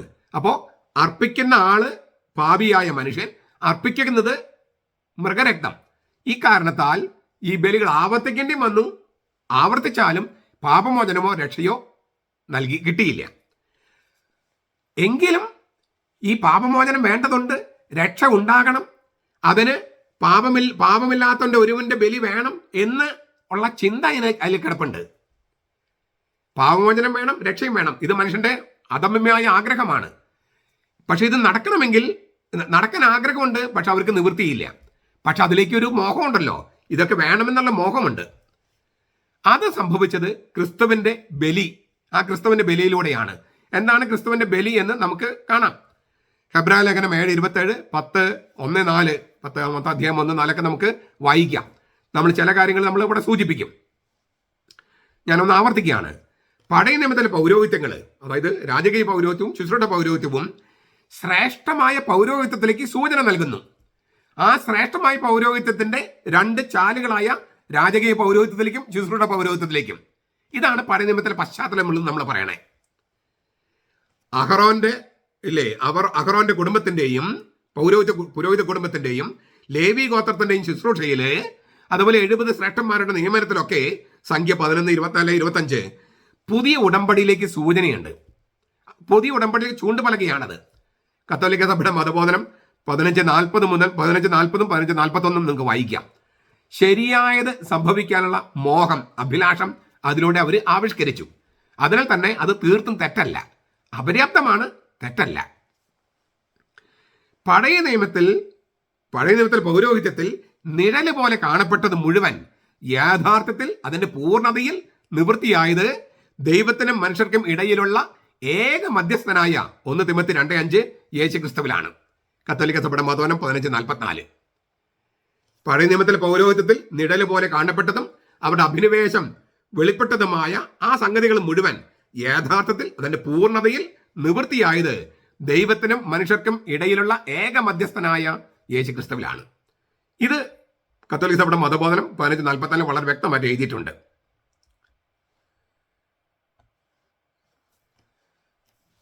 പുതിയ നിയമം പുതിയതാണ്, തീർത്തും പുതിയത്, തീർത്തും നവീനം. അതുകൊണ്ടാണ് അതിനെ സുവിശേഷം എന്ന് വിളിക്കണേ. സുവിശേഷം, നല്ല വിശേഷം. അത് വെറും നിയമം മാത്രമല്ല, അത് സദ്വാർത്തയാണ്. അതേസമയം രക്ഷാചരിത്രത്തിലാണ് ഈ സുവിശേഷം നൽകപ്പെട്ടത്. രക്ഷാചരിത്രം എന്ന് പറഞ്ഞാൽ ആദാമിൽ തുടങ്ങുകയാണ്, അല്ലെങ്കിൽ സൃഷ്ടിയിൽ തുടങ്ങുകയാണ്. അപ്പോൾ സൃഷ്ടിയിൽ തുടങ്ങി ദ്വിതീയാഗമനം വരെയുള്ള ചരിത്രമുണ്ട്. ആ ചരിത്രത്തിന് ഒരു ഐക്യതയുണ്ട്, ഐക്യതയുണ്ട്. അതായത് പഴയ നിയമത്തിലെ ചരിത്രവും പുതിയ നിയമത്തിലെ ചരിത്രവും തമ്മിൽ വേർപ്പെടുത്താനാകാത്തൊരു ബന്ധമുണ്ട്. പഴയതിൽ നിന്ന് പുതിയിലേക്ക് കുതിക്കുന്ന പ്രക്രിയ കണ്ടില്ലെന്ന് വെക്കരുത്. പഴയത് റദ്ദ് ചെയ്യരുത്. പഴയത് റദ്ദ് ചെയ്താൽ ഈ ചരിത്രം തന്നെ റദ്ദ് ചെയ്യും. അപ്പോൾ ആദാമിന്റെയും അബ്രഹാമിന്റെയും ദാവീദിന്റെയും മോശയുടെയും ആ ചരിത്രം മുഴുവൻ റദ്ദ് ചെയ്യപ്പെടില്ലേ? അതുകൊണ്ട് പഴയത് റദ്ദ് ചെയ്യലല്ല പരിപാടി, പഴയത് പൂർത്തിയാക്കലാണ്. അതിനാൽ ഈ ഐക്യത ചരിത്രത്തിൽ, രക്ഷാചരിത്രത്തിൽ ഐക്യത സൂക്ഷിക്കണം. പഴയതിൽ നിഴല് പോലെയുണ്ട്, പുതിയതിൽ അത് യാഥാർത്ഥ്യത്തിലും പൂർണ്ണതയിലും സംഭവിച്ചിരിക്കുന്നു. പക്ഷെ പഴയതിൽ ആ നിഴല് മനസ്സിലായില്ലെങ്കിൽ പുതിയത് മനസ്സിലാകില്ല. പുതിയതിന്റെ വെളിച്ചത്തിൽ വേണം പഴയതിനെ വ്യാഖ്യാനിക്കാൻ എന്ന് മാത്രം. അപ്പോൾ നമുക്ക് ചോദിക്കാം, എന്താണ് പുതിയ നിയമത്തിലെ പുതുമ? പുതിയ നിയമം പുതിയതാന്ന് പറഞ്ഞല്ലോ, തീർത്തും പുതിയതാന്ന് പറഞ്ഞു. അതുകൊണ്ടാണ് അത് സുവിശേഷം എന്നും പറഞ്ഞു. എന്താണ് ഈ പുതുമ എന്ന് പറയുന്നത്? പുതുമ എന്ന് പറയുന്നത് ഒരാളാണ്. പുതിയ നിയമത്തിലെ പുതുമ എന്ന് പറയുന്നത് ഒരാളാണ്, യേശുക്രിസ്തു. യേശുക്രിസ്തു ദൈവം മനുഷ്യനാവുകയും, ആരാണ് യേശുക്രിസ്തു? നമ്മൾ നേരത്തെ പറഞ്ഞു തന്നെ യേശുക്രിസ്തു ആരെന്ന് ചുരുക്കി പറയാന്ന്. ദൈവം മനുഷ്യനാവുകയും എല്ലാ മനുഷ്യരെയും തന്നിലേക്ക് ആകർഷിക്കുകയും ചെയ്തു. ഇതാണ് പുതുമ. യോഹന്നാൻ 12:32, ഞാൻ കുരിശിലുയർത്തപ്പെടുമ്പോൾ എല്ലാ മനുഷ്യരെയും എന്നിലേക്ക് ആകർഷിക്കും. ദൈവം, ഞാൻ ഒന്നുകൂടി ആവർത്തിക്കുക, ദൈവം മനുഷ്യനാവുകയും എല്ലാ മനുഷ്യരെയും അവനിലേക്ക് ആകർഷിക്കുകയും ചെയ്തു. ഇതാണ് പുതുമ. അങ്ങനെ ചെയ്തതിലൂടെ ബലിയുടെ യഥാർത്ഥ ലക്ഷ്യങ്ങൾ നിവൃത്തിയാക്കപ്പെട്ടു. ബലിയുടെ യഥാർത്ഥ ലക്ഷ്യങ്ങൾ എന്താണ്? 2 ലക്ഷ്യങ്ങൾ നമ്മൾ നേരത്തെ പറഞ്ഞത്. നാം ദൈവത്തിന് മുമ്പിൽ നീതിവൽക്കരിക്കപ്പെടുന്നു. ഇതാണ് നീതീകരണം അല്ലെങ്കിൽ പാപമോചനം എന്ന് പറയണേ. ദൈവത്തിന് മുമ്പിൽ നമുക്ക് എങ്ങനെ നീതിമാന്മാരായിരിക്കാൻ കഴിയും? ഇതാണ് എല്ലാ മതങ്ങളും ചർച്ച ചെയ്യുന്നത്. പൂജകളും മറ്റൊക്കെ അർപ്പിക്കുന്നതിൻ്റെ പുറകിലുള്ള ചേതോവികാരം ഇതാണ്. പക്ഷേ അതങ്ങനെയൊക്കെ അർപ്പിച്ചിട്ട് കാര്യമുണ്ടോ? ഈ മൃഗങ്ങൾ അർപ്പിച്ചിട്ടോ പൂക്കൾ അർപ്പിച്ചിട്ടോ കാര്യമുണ്ടോ? ഇല്ല. ദൈവം മനുഷ്യനാവുകയും എല്ലാ മനുഷ്യരിലും അവരിലേക്ക് ആകർഷിക്കുകയും ചെയ്യുക. അങ്ങനെ ആകർഷിക്കുമ്പോൾ ദൈവത്തിന് മുമ്പിൽ നമ്മൾ നീതിവൽക്കരിക്കപ്പെടുന്നു. അതായത് നമ്മൾ നീതീകരിക്കപ്പെടുന്നു, പാപമോചനം കിട്ടി. ഒന്നാമത്തെ കാര്യം ഇതാണ് ബലിയുടെ ഒന്നാമത്തെ ലക്ഷ്യം. 2, നാം പരിശുദ്ധ തൃത്വത്തിന്റെ മടിയിലേക്ക് ആകർഷിക്കപ്പെടുന്നു. ആവാഹിക്കപ്പെടുന്നു എന്നാണ് കുറച്ചുകൂടി നല്ല വാക്ക്. നാം പരിശുദ്ധ തൃത്വത്തിന്റെ മടിയിലേക്ക് ആവാഹിക്കപ്പെടുന്നു, ആകർഷിക്കപ്പെടുന്നു. അതാണ് രക്ഷ അഥവാ നിത്യജീവൻ. ബലിയുടെ 2 ലക്ഷ്യങ്ങൾ എന്താണ്? പാപമോചനവും രക്ഷയും. ഇപ്പൊ മനസ്സിലായോ? ഞാൻ ഒന്നുകൂടി ആവർത്തിക്കാം. എനിക്കൊന്നു ഇതിന്റെ ഈ കോർ എന്ന് പറയുന്നത് ഇതാണ്. ദൈവം മനുഷ്യനാവുകയും ആ ദൈവം മനുഷ്യനായ ആളിലേക്ക് എല്ലാ മനുഷ്യരെയും ആകർഷിക്കുകയും ചെയ്യുന്നു. അതിലൂടെ ബലിയുടെ 2 ലക്ഷ്യങ്ങൾ എന്താണ്? ദൈവത്തിനു മുമ്പിൽ നമ്മൾ നീതിവൽക്കരിക്കപ്പെടുന്നു, അതായത് പാപമോചനം കിട്ടുന്നു. 2, പരിശുദ്ധ തൃത്വത്തിന്റെ മടിയിലേക്ക് നമ്മൾ ആവാഹിക്കപ്പെടുന്നു, അതായത് നമ്മൾ രക്ഷ പ്രാപിക്കുന്നു അഥവാ നിത്യജീവൻ കിട്ടുന്നു. ഇതാണ് ബലിയുടെ ലക്ഷ്യങ്ങൾ. ഇതാണ് ഈ പുതിയ നിയമത്തിന്റെ പുതുമ. ഈ പുതിയ നിയമത്തിന്റെ പുതുമ ഈ ആളാന്ന് പറഞ്ഞല്ലോ. ആ ആളുടെ മേന്മ എന്താണെന്ന് ഹെബ്രായ ലേഖനത്തിൽ പറഞ്ഞിരിക്കുകയാണ്. എന്താണ്? ലേവി പൗരോഹിത്യമല്ല അവൻ്റേത്, മെൽക്കിസെദെക്കിന്റെ ക്രമപ്രകാരമാണ്. മെൽക്കിസെദെക്കിന്റെ ക്രമപ്രകാരം. മെൽക്കിസെദെക്ക് 3 ഭാഗങ്ങളിലാണ് ബൈബിൾ 3 സ്ഥലത്താണ് വരുന്നത്. ഉൽപ്പത്തി ഗ്രന്ഥം 14-ാം അധ്യായം, സങ്കീർത്തനം 110, പിന്നെ ഹെബ്രായ ലേഖനം. ഹെബ്രായ ലേഖനം 7 മെയിനായിട്ട് വരുന്നത്. പെട്ടെന്നൊന്ന് പറഞ്ഞു പോകാം. ആരാണ് ഈ മെൽക്കിസെദെക്ക്? ഷാലോമിന്റെ രാജാവ്. ഷാലോം സമാധാനത്തിന്റെ രാജാവ്. ആ വാക്ക് മെൽക്കിസെദെക്ക് നീതിയുടെ രാജാവ്. നിങ്ങൾ ഹെബ്രായ ലേഖനം 7-ാമത്തെ അധ്യായം വായിക്കാം. അത്യുന്നതന്റെ പുരോഹിതൻ. അവന് അപ്പനില്ല, അമ്മയില്ല, വംശാവലിയില്ല, ആരംഭമില്ല, അവസാനമില്ല. കാണുന്നതോ ദൈവപുത്രനെ പോലെ. നമുക്കൊന്നുകൂടി നോക്കുക. അവൻ സമാധാനത്തിന്റെ രാജാവ്, നീതിയുടെ രാജാവ്, അത്യുന്നതനായ ദൈവത്തിന്റെ പുരോഹിതൻ. അത്യുന്നത ദൈവത്തിന്റെ പുരോഹിതൻ. അപ്പനില്ല, അമ്മയില്ല, വംശാവലിയില്ല, ആരംഭമില്ല, അവസാനമില്ല. കാഴ്ചയിൽ ദൈവപുത്രനെ പോലെ. യേശു നിത്യപുരോഹിതനായിരിക്കുന്നത് അവൻ മെൽക്കിസെദെക്കിന്റെ ക്രമത്തിലായതിനാൽ. ഈ വിശേഷങ്ങൾ ആർക്കാ ചേരുക? യേശു തന്നെയും നിത്യപുരോഹിതനായിരിക്കുന്നത് അവൻ മെൽക്കിസെദെക്ക് എന്ന് പറയുന്ന ആളുടെ ക്രമത്തിലായതുകൊണ്ടാണ്. ഈ മെൽക്കിസെദെക്ക് ആരാണ്? അപ്പനില്ല, അമ്മയില്ല. യേശുവിന് അമ്മയില്ലേ? വളർത്തപ്പനാണ്. ശരിക്കും മാനുഷിക അപ്പനില്ല, അമ്മയില്ലേ? അവന് വംശാവലി ഇല്ലേ? ഉണ്ട്. ഇതെല്ലാം ഉണ്ട്. വംശാവലി ഇല്ലേ? മറിയത്തിൽ വരുമ്പോൾ പിളർന്നു പോകുന്നു. തീർച്ചയായിട്ടും അതിന് കാരണം എന്താണ്?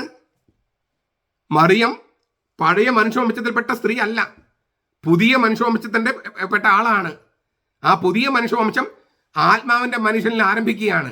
ആ ആത്മാവിന്റെ മനുഷ്യനായ, സ്വർഗത്തിലുള്ള മനുഷ്യനായ ആളെ ഭൂമിയിലേക്ക് പ്രസവിച്ചിടേണ്ട സ്ത്രീയാണ് ഈ മറിയം. അതുകൊണ്ടാണ് അമലോത്ഭവം എന്ന് പറയുന്നതിന് പോലും കാരണം അതാണ്. അത് നമുക്ക് വേറൊരു ദിവസം നമുക്ക് ചർച്ച ചെയ്യാം. ചുരുക്കത്തിൽ ഈ വംശാവലി മറിയത്തിലെത്തുമ്പോഴാണ് കട്ടായി പോണേ, യേശുവിലല്ല, മറിയത്തിലെത്തുമ്പോഴാണ്. മറിയം പഴയ വംശാവലിയിൽ പെട്ട ആളല്ല എന്നാണ് മത്തായി പറഞ്ഞു വെച്ചിരിക്കുന്നത്. യേശുക്രിസ്തു അവളിൽ നിന്ന് ജനിച്ചു, പുതിയ മനുഷ്യ സ്ത്രീയിൽ നിന്ന്. പഴയ ആദാമിന്റെ വംശാവലി പെട്ടവളല്ല മറിയം. വംശാവലി മറിയത്തിലെത്തുമ്പോഴാണ് കട്ടാവുന്നത്, യേശുവിലല്ല. ഞാൻ പറഞ്ഞു വന്നത്, ചിലരങ്ങനെ പഠിപ്പിക്കുന്നുണ്ട്. അതായത് യേശുവിന് വംശാവലി ഇല്ല, യേശുവിന് ഈ പറഞ്ഞ സംഗതികളൊക്കെ, അതുകൊണ്ട് വംശാവലില്ല, അപ്പനില്ല, അമ്മയില്ല, അതുകൊണ്ട് മറിയം തന്നെ ഇല്ലെന്നാണ് അവർ പറഞ്ഞ് പഠിപ്പിക്കുന്നത്. നോണ തന്നെ. ഞാൻ പറഞ്ഞു വരുന്ന പോയിന്റ് എന്താ പറയുക, ഈ മെൽക്കിസെദെക്ക് ആരാണ്? മെൽക്കിസെദെക്ക് ആരാണെന്ന് ഇപ്പൊ ഇവിടെ നമുക്കറിയാം. യേശു തന്നെ നിത്യപുരോഹിതനായിരിക്കുന്നത് മെൽക്കിസെദെക്കിന്റെ ക്രമപ്രകാരത്തിലാണ്. അവന് വംശാവലില്ല, അപ്പനില്ല, അമ്മയില്ല, കാണുമ്പോൾ ദൈവപുത്രനെ പോലെ അത്യുന്നത ദൈവത്തിന്റെ പുരോഹിതൻ. അവനാണ് ചരിത്രത്തിൽ ആദ്യമായി അപ്പവും വീഞ്ഞും കൊണ്ടുവന്നേ. യേശു ഈ മെൽക്കിസെദെക്കിന്റെ ക്രമപ്രകാരമാണ്. സങ്കീർത്തനം 110:1-4 വരെ വായിക്കുക. കർത്താവ് എൻ്റെ കർത്താവിനോട് പറഞ്ഞു, നീ എന്റെ വലത്ത് വച്ച് തിരിക്കുക. എന്നിട്ട് 4-ാമത്തെ വാക്യത്തിൽ പറയാ, നീ മെൽക്കിസെദെക്കിന്റെ ക്രമപ്രകാരം നിത്യപുരോഹിതനാണ്. കർത്താവ് എൻ്റെ കർത്താവ്, കർത്താവ് എന്ന് വെച്ചാൽ പിതാവായ ദൈവം, എൻ്റെ കർത്താവ് പുത്രൻ തമ്പുരാൻ, പിതാവായ ദൈവം പുത്രൻ തമ്പുരാനോട് പറയാണ്, നീ മെൽക്കിസെദെക്കിന്റെ ക്രമപ്രകാരമാണ് നിത്യപുരോഹിതൻ. ആരാ മെൽക്കിസെദെക്ക്? അപ്പനില്ല, അമ്മയില്ല, വംശാവലിയില്ല, ആരംഭമില്ല, അവസാനമില്ല, ദൈവപുത്രനെ പോലെ അത്യുന്നത ദൈവത്തിന്റെ പുരോഹിതൻ, ഷാലോമിലെ രാജാവ്, നീതിയുടെ രാജാവ്. ഇതെല്ലാം ഈ വിശേഷങ്ങളൊക്കെ ചേരുന്ന ആളാരാണ്? പരിശുദ്ധാത്മാവ്. പരിശുദ്ധാത്മാവ്. യേശു നിത്യപുരോഹിതനായിരിക്കുന്നത് പരിശുദ്ധാത്മാവിന്റെ ക്രമത്തിലായത് കൊണ്ടാണ്. മെൽക്കിസെദെക്കിന്റെ ക്രമപ്രകാരം എന്ന് പറഞ്ഞാൽ പരിശുദ്ധാത്മാവിന്റെ ക്രമപ്രകാരം. ഈ പരിശുദ്ധാത്മാവ്, പുതിയ നിയമത്തിൽ പരിശുദ്ധാത്മാവ് എന്ന് വെളിപ്പെടുന്ന ആ പരിശുദ്ധ തൃത്വത്തിലെ മൂന്നാമത്തെ ആളുടെ പൂർവ്വരൂപമാണ്, പ്രാക്രൂപമാണ് മെൽക്കിസെദെക്ക്. ചരിത്രത്തിൽ ആദ്യമായി ആത്മീയ ബലി, അതായത് മൃഗബലികളല്ലാതെ അപ്പവും വീഞ്ഞും കൊണ്ടുവന്ന ആദ്യത്തെ അത്യുന്നതനായ ദൈവത്തിന്റെ പുരോഹിതൻ. ആ പുരോഹിതന്റെ ക്രമത്തിൽ ആണ് യേശു. ആ പുരോഹിതന്റെ ക്രമത്തിലായത് കൊണ്ടാണ് യേശു നിത്യപുരോഹിതനായിരിക്കുന്നത്.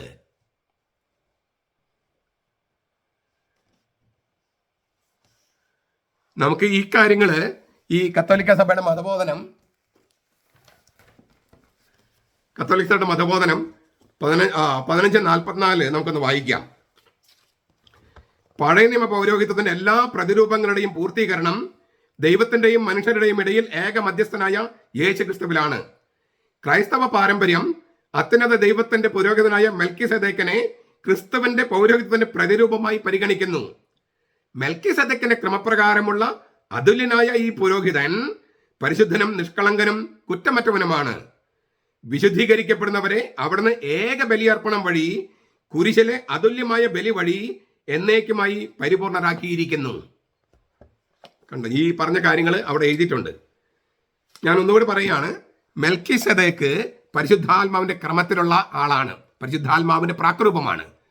പരിശുദ്ധാത്മാവിന്റെ ക്രമത്തിലായത് കൊണ്ടാണ് യേശു നിത്യപുരോഹിതനായിരിക്കുന്നത്. നീ മെൽക്കിസെദെക്കിന്റെ ക്രമപ്രകാരം നിത്യപുരോഹിതനാണെന്നാ പറഞ്ഞത്. നീ മെൽക്കിസെദെക്കാണെന്ന് പറഞ്ഞില്ല, നീയാണ് മെൽക്കിസെദെക്ക് എന്ന് പറഞ്ഞില്ല. നീ മെൽക്കിസെദെക്കിന്റെ ക്രമത്തിലുള്ള നിത്യപുരോഹിതൻ, പരിശുദ്ധാത്മാവിന്റെ ക്രമത്തിലുള്ള നിത്യപുരോഹിതൻ, അങ്ങനെയാണ് പറഞ്ഞിരിക്കുന്നത്.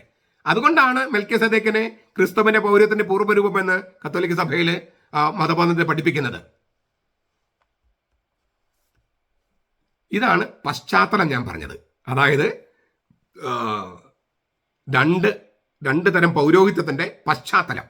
ആ പശ്ചാത്തലത്തിൽ നമ്മൾ പുതിയ നിയമത്തിന്റെ യേശുക്രിസ്തുവിന്റെ പൗരോഹിത്യത്തിന്റെ ശ്രേഷ്ഠത അല്ലെങ്കിൽ അതുല്യത അത്ര നമ്മൾ പറഞ്ഞു കഴിഞ്ഞു.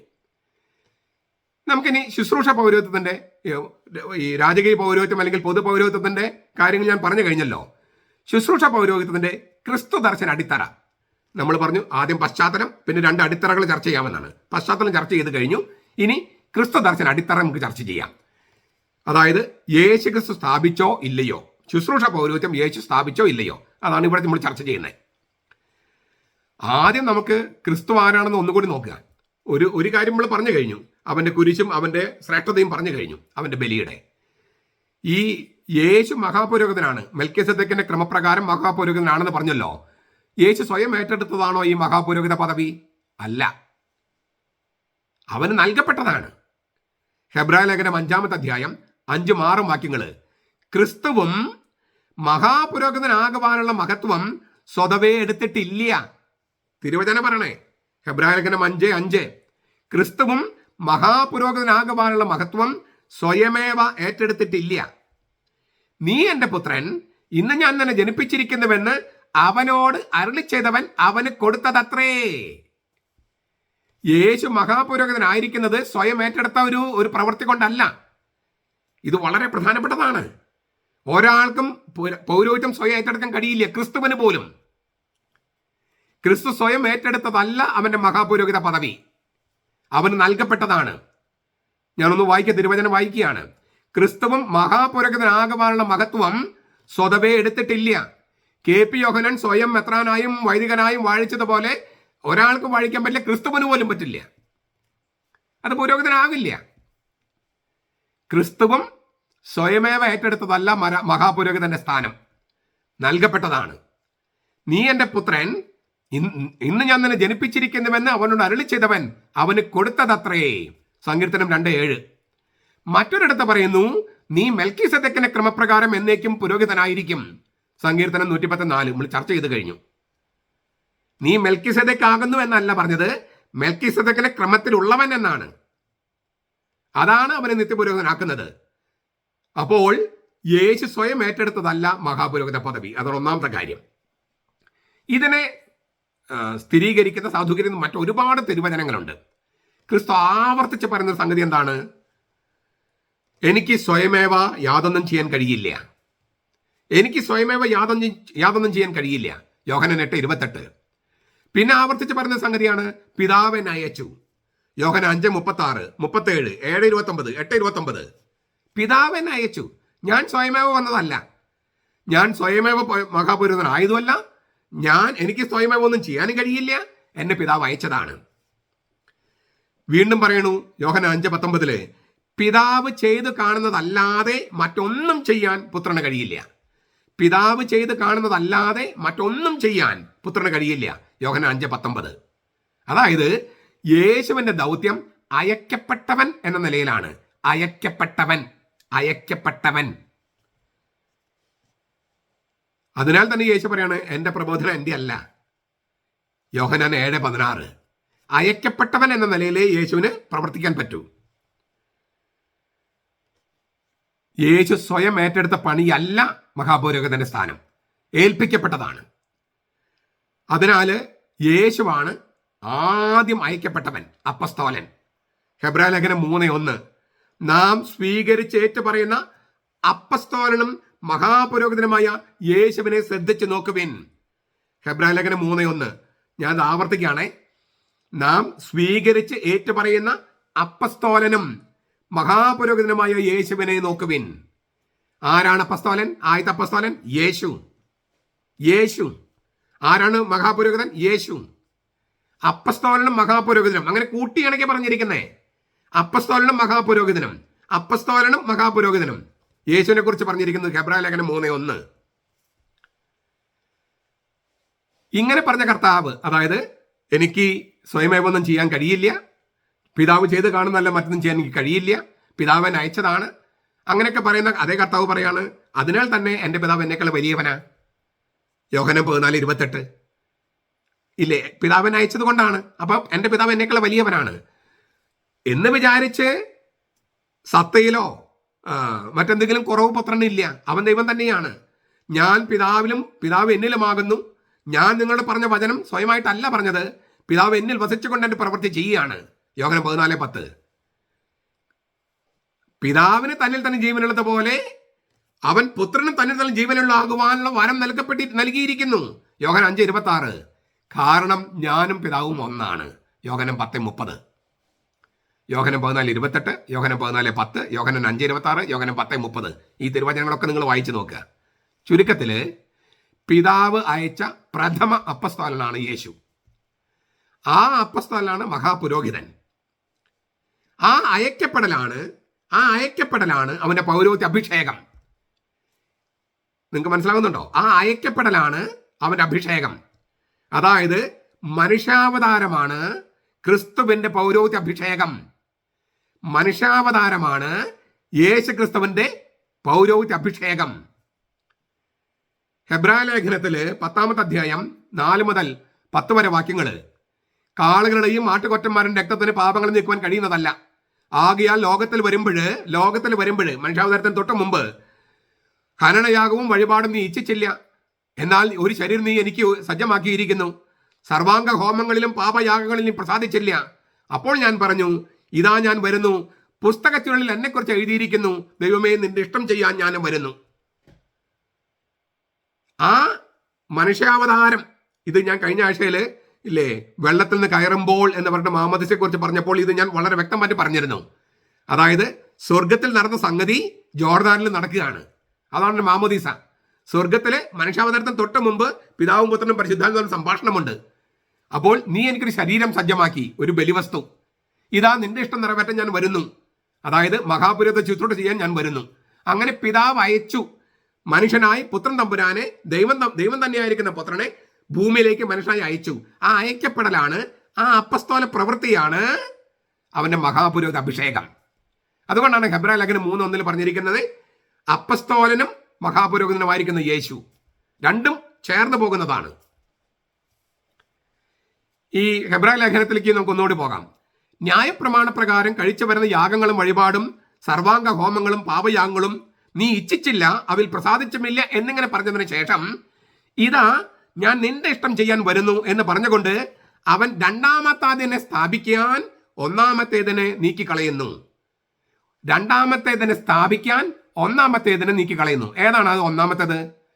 തൊട്ട് മുമ്പ് പറഞ്ഞിരിക്കുന്നതാണ് സർവാംഗ യാഗങ്ങളും വഴിപാടും സർവാംഗ ഹോമങ്ങളും പാപയാഗങ്ങളും. മൃഗബലികളാണ് ഒന്നാമത്തേത്. അത് നീക്കിക്കളഞ്ഞു. മൃഗബലികൾ നീക്കിക്കളഞ്ഞു. രണ്ടാമത്തേത് സ്ഥാപിച്ചു. ഏതാണ്? ദൈവവും മനുഷ്യനും പാപരഹിതനുമായ യേശുവിന്റെ ബലി. ഈ ഒന്നാമത്തേതിനെ നീക്കിക്കളഞ്ഞെന്ന് പറയുന്നത് പൗരോഹിത്യത്തെയല്ല, മൃഗബലികളെയാണ്. ന്യായപ്രമാണം കഴിച്ചു വരുന്ന യാഗങ്ങളും വഴിപാടും സർവാംഗ ഹോമങ്ങളും പാപയാഗങ്ങളും നീ ഇച്ഛിച്ചില്ല, അവയിൽ പ്രസാദിച്ചുമില്ല എന്ന് പറഞ്ഞതിന് ശേഷം പറയാണ്, ഇതാ നിന്റെ ഇഷ്ടം ചെയ്യുവാൻ ഞാൻ വരുന്നു.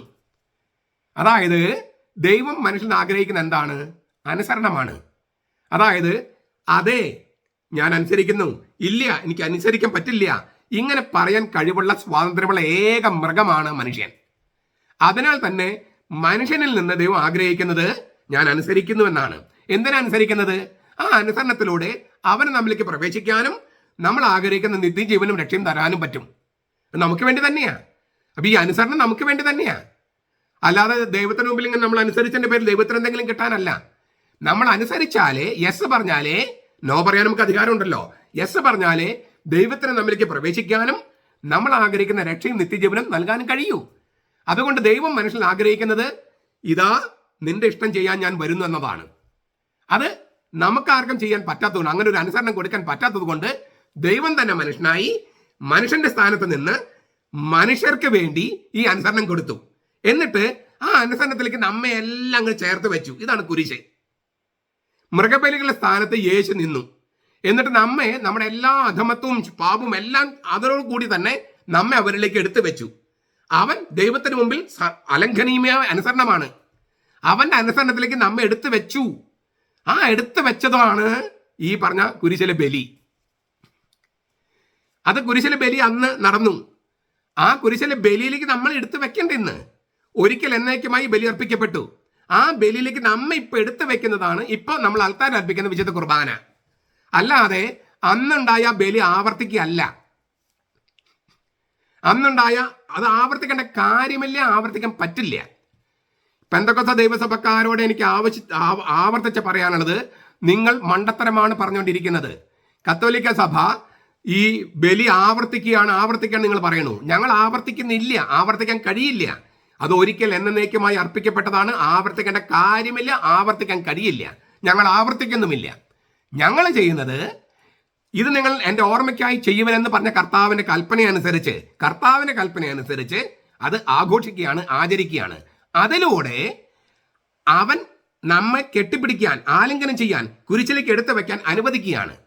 അങ്ങനെ അവൻ നമ്മെ ആലിംഗനം ചെയ്യുന്നത് വെറുതെ വിശ്വസിച്ചാൽ പോരല്ലോ, ഭാവനയല്ലല്ലോ, യാഥാർത്ഥത്തില് മൂർത്തമായിട്ട് വേണ്ടേ, യാഥാർത്ഥത്തില്. അതാണ് വിശുദ്ധ കുർബാന.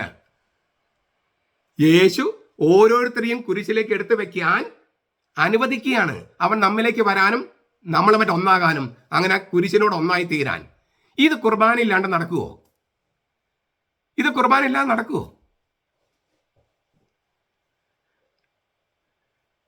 ദൈവം ആഗ്രഹിക്കുന്നത് അനുസരണമാണ്, മനുഷ്യന്റെ അനുസരണം. അത് മനുഷ്യർക്ക് അലംഘനീയമായ അനുസരണം. അത് കൊടുക്കാൻ നമുക്ക് ആർക്കും പറ്റാത്തത് കൊണ്ട് ദൈവം തന്നെ മനുഷ്യനായി മനുഷ്യന്റെ സ്ഥാനത്ത് നിന്ന് മനുഷ്യർക്ക് വേണ്ടി ആ അനുസരണം കൊടുത്തു. അതാണ് ശരിക്കുള്ള ബലി. അത് ഒരിക്കൽ എന്നേക്കുമായി സംഭവിച്ചു കുരിശില്. ആ ബലിയിലേക്ക്, ആ അനുസരണത്തിലേക്ക്, അനുസരണമാണ് ബലി, അലംഘനീയമായ അനുസരണമാണ് ബലി. ഞാൻ ആഗ്രഹിക്കുന്ന മൃഗബലികളല്ല, അനുസരണമാണ്. ആ അനുസരണമാണ് ബലി.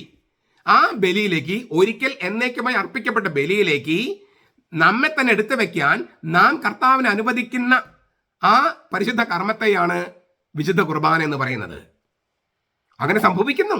ആ കർത്താവ് നമ്മിലേക്ക് വരുന്നു, നമ്മളെ ആലിംഗനം ചെയ്ത് അവനുമായി ഒന്നാക്കുന്നു, അവന്റെ അനുസരണത്തോട് നമ്മളെ ചേർത്ത് വെക്കുന്നു.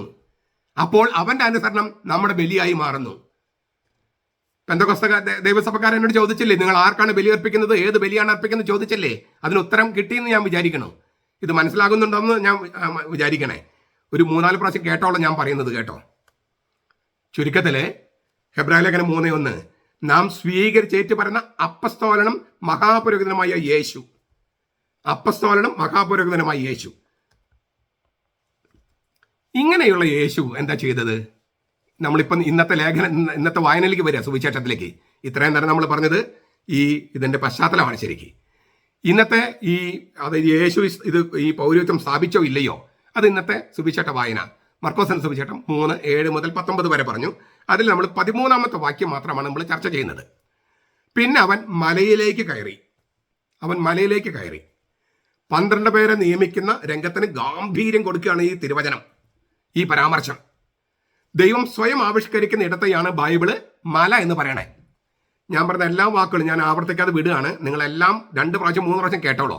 ആവർത്തിക്കുമ്പോൾ സമയം കൂടുതലാവുള്ളൂ എന്ന് വിചാരിച്ചിട്ട് ഞാൻ ആവർത്തിക്കാതെ വിടുകയാണ്. ദൈവം സ്വയം ആവിഷ്കരിക്കുന്ന ഇടത്തെയാണ് ബൈബിള് മല എന്ന് പറയണേ. ഉന്നതത്തിലേക്കുള്ള കയറ്റമാണ്, അല്ലെങ്കിൽ ദൈവത്തെങ്കിലേക്കുള്ള കയറ്റത്തിനാണ് മല എന്ന് പറയാം. അപ്പോൾ അവൻ മലയിലേക്ക് കയറി എന്ന് പറഞ്ഞാൽ അവൻ ദൈവത്തെങ്കിലേക്ക് കയറിയെന്നാണ്. എന്തിനാണ് കയറിയത്? അത് മർക്കോസ് എഴുതിയിട്ടില്ല. ലൂക്ക് 6:12 രാത്രി മുഴുവൻ പ്രാർത്ഥിച്ചു. അതായത് പിതാവ്, പുത്രനും പരിശുദ്ധാത്മാവും തമ്മിലുള്ള സംഭാഷണത്തിൽ ഏർപ്പെട്ടു. ദൈവമായിട്ട് സംയോജനത്തിലായിരിക്കുകയാണ് ഈ യേശുക്രിസ്തു. പരിശുദ്ധ തൃത്വത്തിനുള്ളിലെ 3 ആളുകൾ തമ്മിൽ സംഭാഷണമാണിത്. ആ സംഭാഷണത്തിൽ നിന്നാണ്, യേശുവിന്റെ രാത്രി പ്രാർത്ഥനയിൽ നിന്നാണ്, പരിശുദ്ധ തൃത്വത്തിന്റെ മടിത്തട്ടിൽ നിന്നാണ്, സ്വർഗീയ യാഗപീഠത്തിൽ നിന്നാണ് 12 പേര് പുതിയ നിയമത്തിന്റെ പുരോഹിതന്മാരായി പിറന്നു വീഴുന്നത്. യേശുവിന്റെ രാത്രി പ്രാർത്ഥനയിൽ നിന്നാണ്, പരിശുദ്ധ തൃത്വത്തിനുള്ളിലെ സംഭാഷണത്തിൽ നിന്നാണ്, സ്വർഗീയമായ യാഗപീഠത്തിൽ നിന്നാണ് 12 പേർ പുതിയ നിയമത്തിന്റെ പുരോഹിതന്മാരായി പിറന്നു വീഴുന്നത്. പുത്രൻ പിതാവുമായി നടത്തിയ സംഭാഷണത്തിൽ നിന്നാണ്, വചനത്തിൽ നിന്നാണ് 12 പേരുടെ ജന്മം, പുരോഹിതന്മാരായിട്ടുള്ള ജന്മം. തന്റെ വിളഭൂമിയിലേക്ക് വേലക്കാരയക്കാൻ വിളവന്റെ നാഥനോട് പ്രാർത്ഥിക്കുക എന്ന് കർത്താവ് പഠിപ്പിച്ചിരുന്നു. മത്തായി 9:36. അത് യേശു തന്നെ പ്രാവർത്തികമാക്കുക. തന്റെ വിളഭൂമിയിലേക്ക് വേലക്കാരയക്കാൻ പിതാവിനോട് പ്രാർത്ഥിച്ച് പിതാവിന്റെ അനുവാദത്തോടെ പരിശുദ്ധാത്മാവിന്റെ തുണയോടെ ആ പ്രാർത്ഥനയിൽ നിന്ന് പിറന്നു വീഴുകയാണ് 12 പേര്. എന്നിട്ട് പറയാണ്, തനിക്ക് ബോധിച്ചവരെ. കർത്താവിനെ ബോധിക്കണം. നമുക്ക് നമ്മെ തന്നെ യേശുവിന്റെ ശിഷ്യനായോ പുരോഹിതനായോ വാഴിക്കാനോ നിയമിക്കാനോ കഴിയില്ല. ഒരു ദിവസം എനിക്ക് പരിശുദ്ധാത്മാവിന്റെ അത്ഭുതവരം കിട്ടി, അതിനാൽ ഞാൻ ഇന്ന് പാസ്റ്ററാണ് എന്ന് പറഞ്ഞിട്ട് ഒരു സമൂഹം നടക്കില്ല. അങ്ങനെയൊന്നും നടക്കില്ല. അത് കർത്താവിന്റെ വിളിയാണ്, അവന് ബോധിക്കണം. മാത്രമല്ല അതിനൊരു രീതിയുണ്ട്. കർത്താവ് തന്നെ ആസൂത്രണം ചെയ്തൊരു രീതിയുണ്ട്. സ്വയം വാഴിച്ച പാസ്റ്റർമാരൊക്കെ ഇതൊന്നും തിരിച്ചറിയണം. കർത്താവിന് ബോധിച്ചവരെ കർത്താവിന്റെ രാത്രി പ്രാർത്ഥനയിൽ നിന്ന് പിന്നെയുണ്ട് ഒരുപാട് കാര്യങ്ങൾ, കൈവപ്പും പരിപാടികളൊക്കെ ഉണ്ട്. അതില്ലാണ്ട് നടക്കില്ല. 3:14 മർക്കോസ് 3:14 12 പേരെ 12 അത് വളരെ പ്രധാനപ്പെട്ടതാ. യോഹന്നാൻ 1:51 സ്വർഗം തുറക്കപ്പെടുന്നതും മാലാഖമാർ കയറിപ്പോകുന്നതും മനുഷ്യപുത്രൻ മേൽ ഇറങ്ങി വരുന്നതും നിങ്ങൾ കാണും എന്ന് നഥാനിയേലിനോടും യേശു പറയുന്നുണ്ട്. നിങ്ങൾ ബഹുവചനത്തിലാ. നഥാനിയേലും കാണും, കൂടെയുള്ളവരും കാണും, ശിഷ്യന്മാരും കാണും. മനുഷ്യപുത്രന്റെ മേലാണ് ഈ മാലാഖമാർ ഇറങ്ങും കറയും ചെയ്യുന്നത്. പഴയ നിയമത്തിലെ യാക്കോബ് ഒരു ഗോവണി കണ്ടു. സ്വർഗത്തിന്റെ കവാടം വരെ മുട്ടി നിൽക്കുന്ന ഗോവണി. മാലാഖമാർ കയറി ഇറങ്ങുന്നു. യേശു അത് പറയാണ്, ആ ഗോവണി, മാലാഖമാർ കയറുകയും ഇറങ്ങുന്ന ഗോവണി, യാക്കോബ് കണ്ട ഗോവണി മനുഷ്യപുത്രനാണ്. യോഹന്നാൻ 1:51. അതായത് പഴയ നിയമത്തിലെ യാക്കോബിന്റെ സ്ഥാനത്ത്, ഉൽപ്പത്തി ഗ്രന്ഥം 49 അധ്യായം, പഴയ നിയമത്തിലെ യാക്കോബിന്റെ സ്ഥാനത്ത് പുതിയ യാക്കോബായി യേശു സ്വയം ആവിഷ്കരിക്കുകയാണ്. യേശുവാണ് സ്വർഗത്തിന്റെ കവാടം, ഞാനാണ് വാതിൽ എന്ന് കർത്താവ് പറഞ്ഞിട്ടുണ്ട്. അവിടേക്കുള്ള ഗോവണിയും യേശു തന്നെയാണ്. ഞാനാണ് വഴി എന്നും പറഞ്ഞിട്ടുണ്ട് കർത്താവ്. ഞാനാണ് വാതിൽ, ഞാനാണ് വഴി. യേശുവാണ് സ്വർഗത്തിന്റെ കവാടം, യേശുവാണ് സ്വർഗത്തിലേക്കുള്ള വഴി. അതായത് യഥാർത്ഥ യാക്കോബ് യേശുവാണ്, യഥാർത്ഥ ഇസ്രായേൽ മനുഷ്യപുത്രനായ യേശുവാണ്. കാരണം അവന്റെ മേലാണ് സ്വർഗവും ഭൂമിയും പരസ്പരം കവിഞ്ഞു കിടക്കുന്നത്. അവനിൽ മാത്രമാണ്.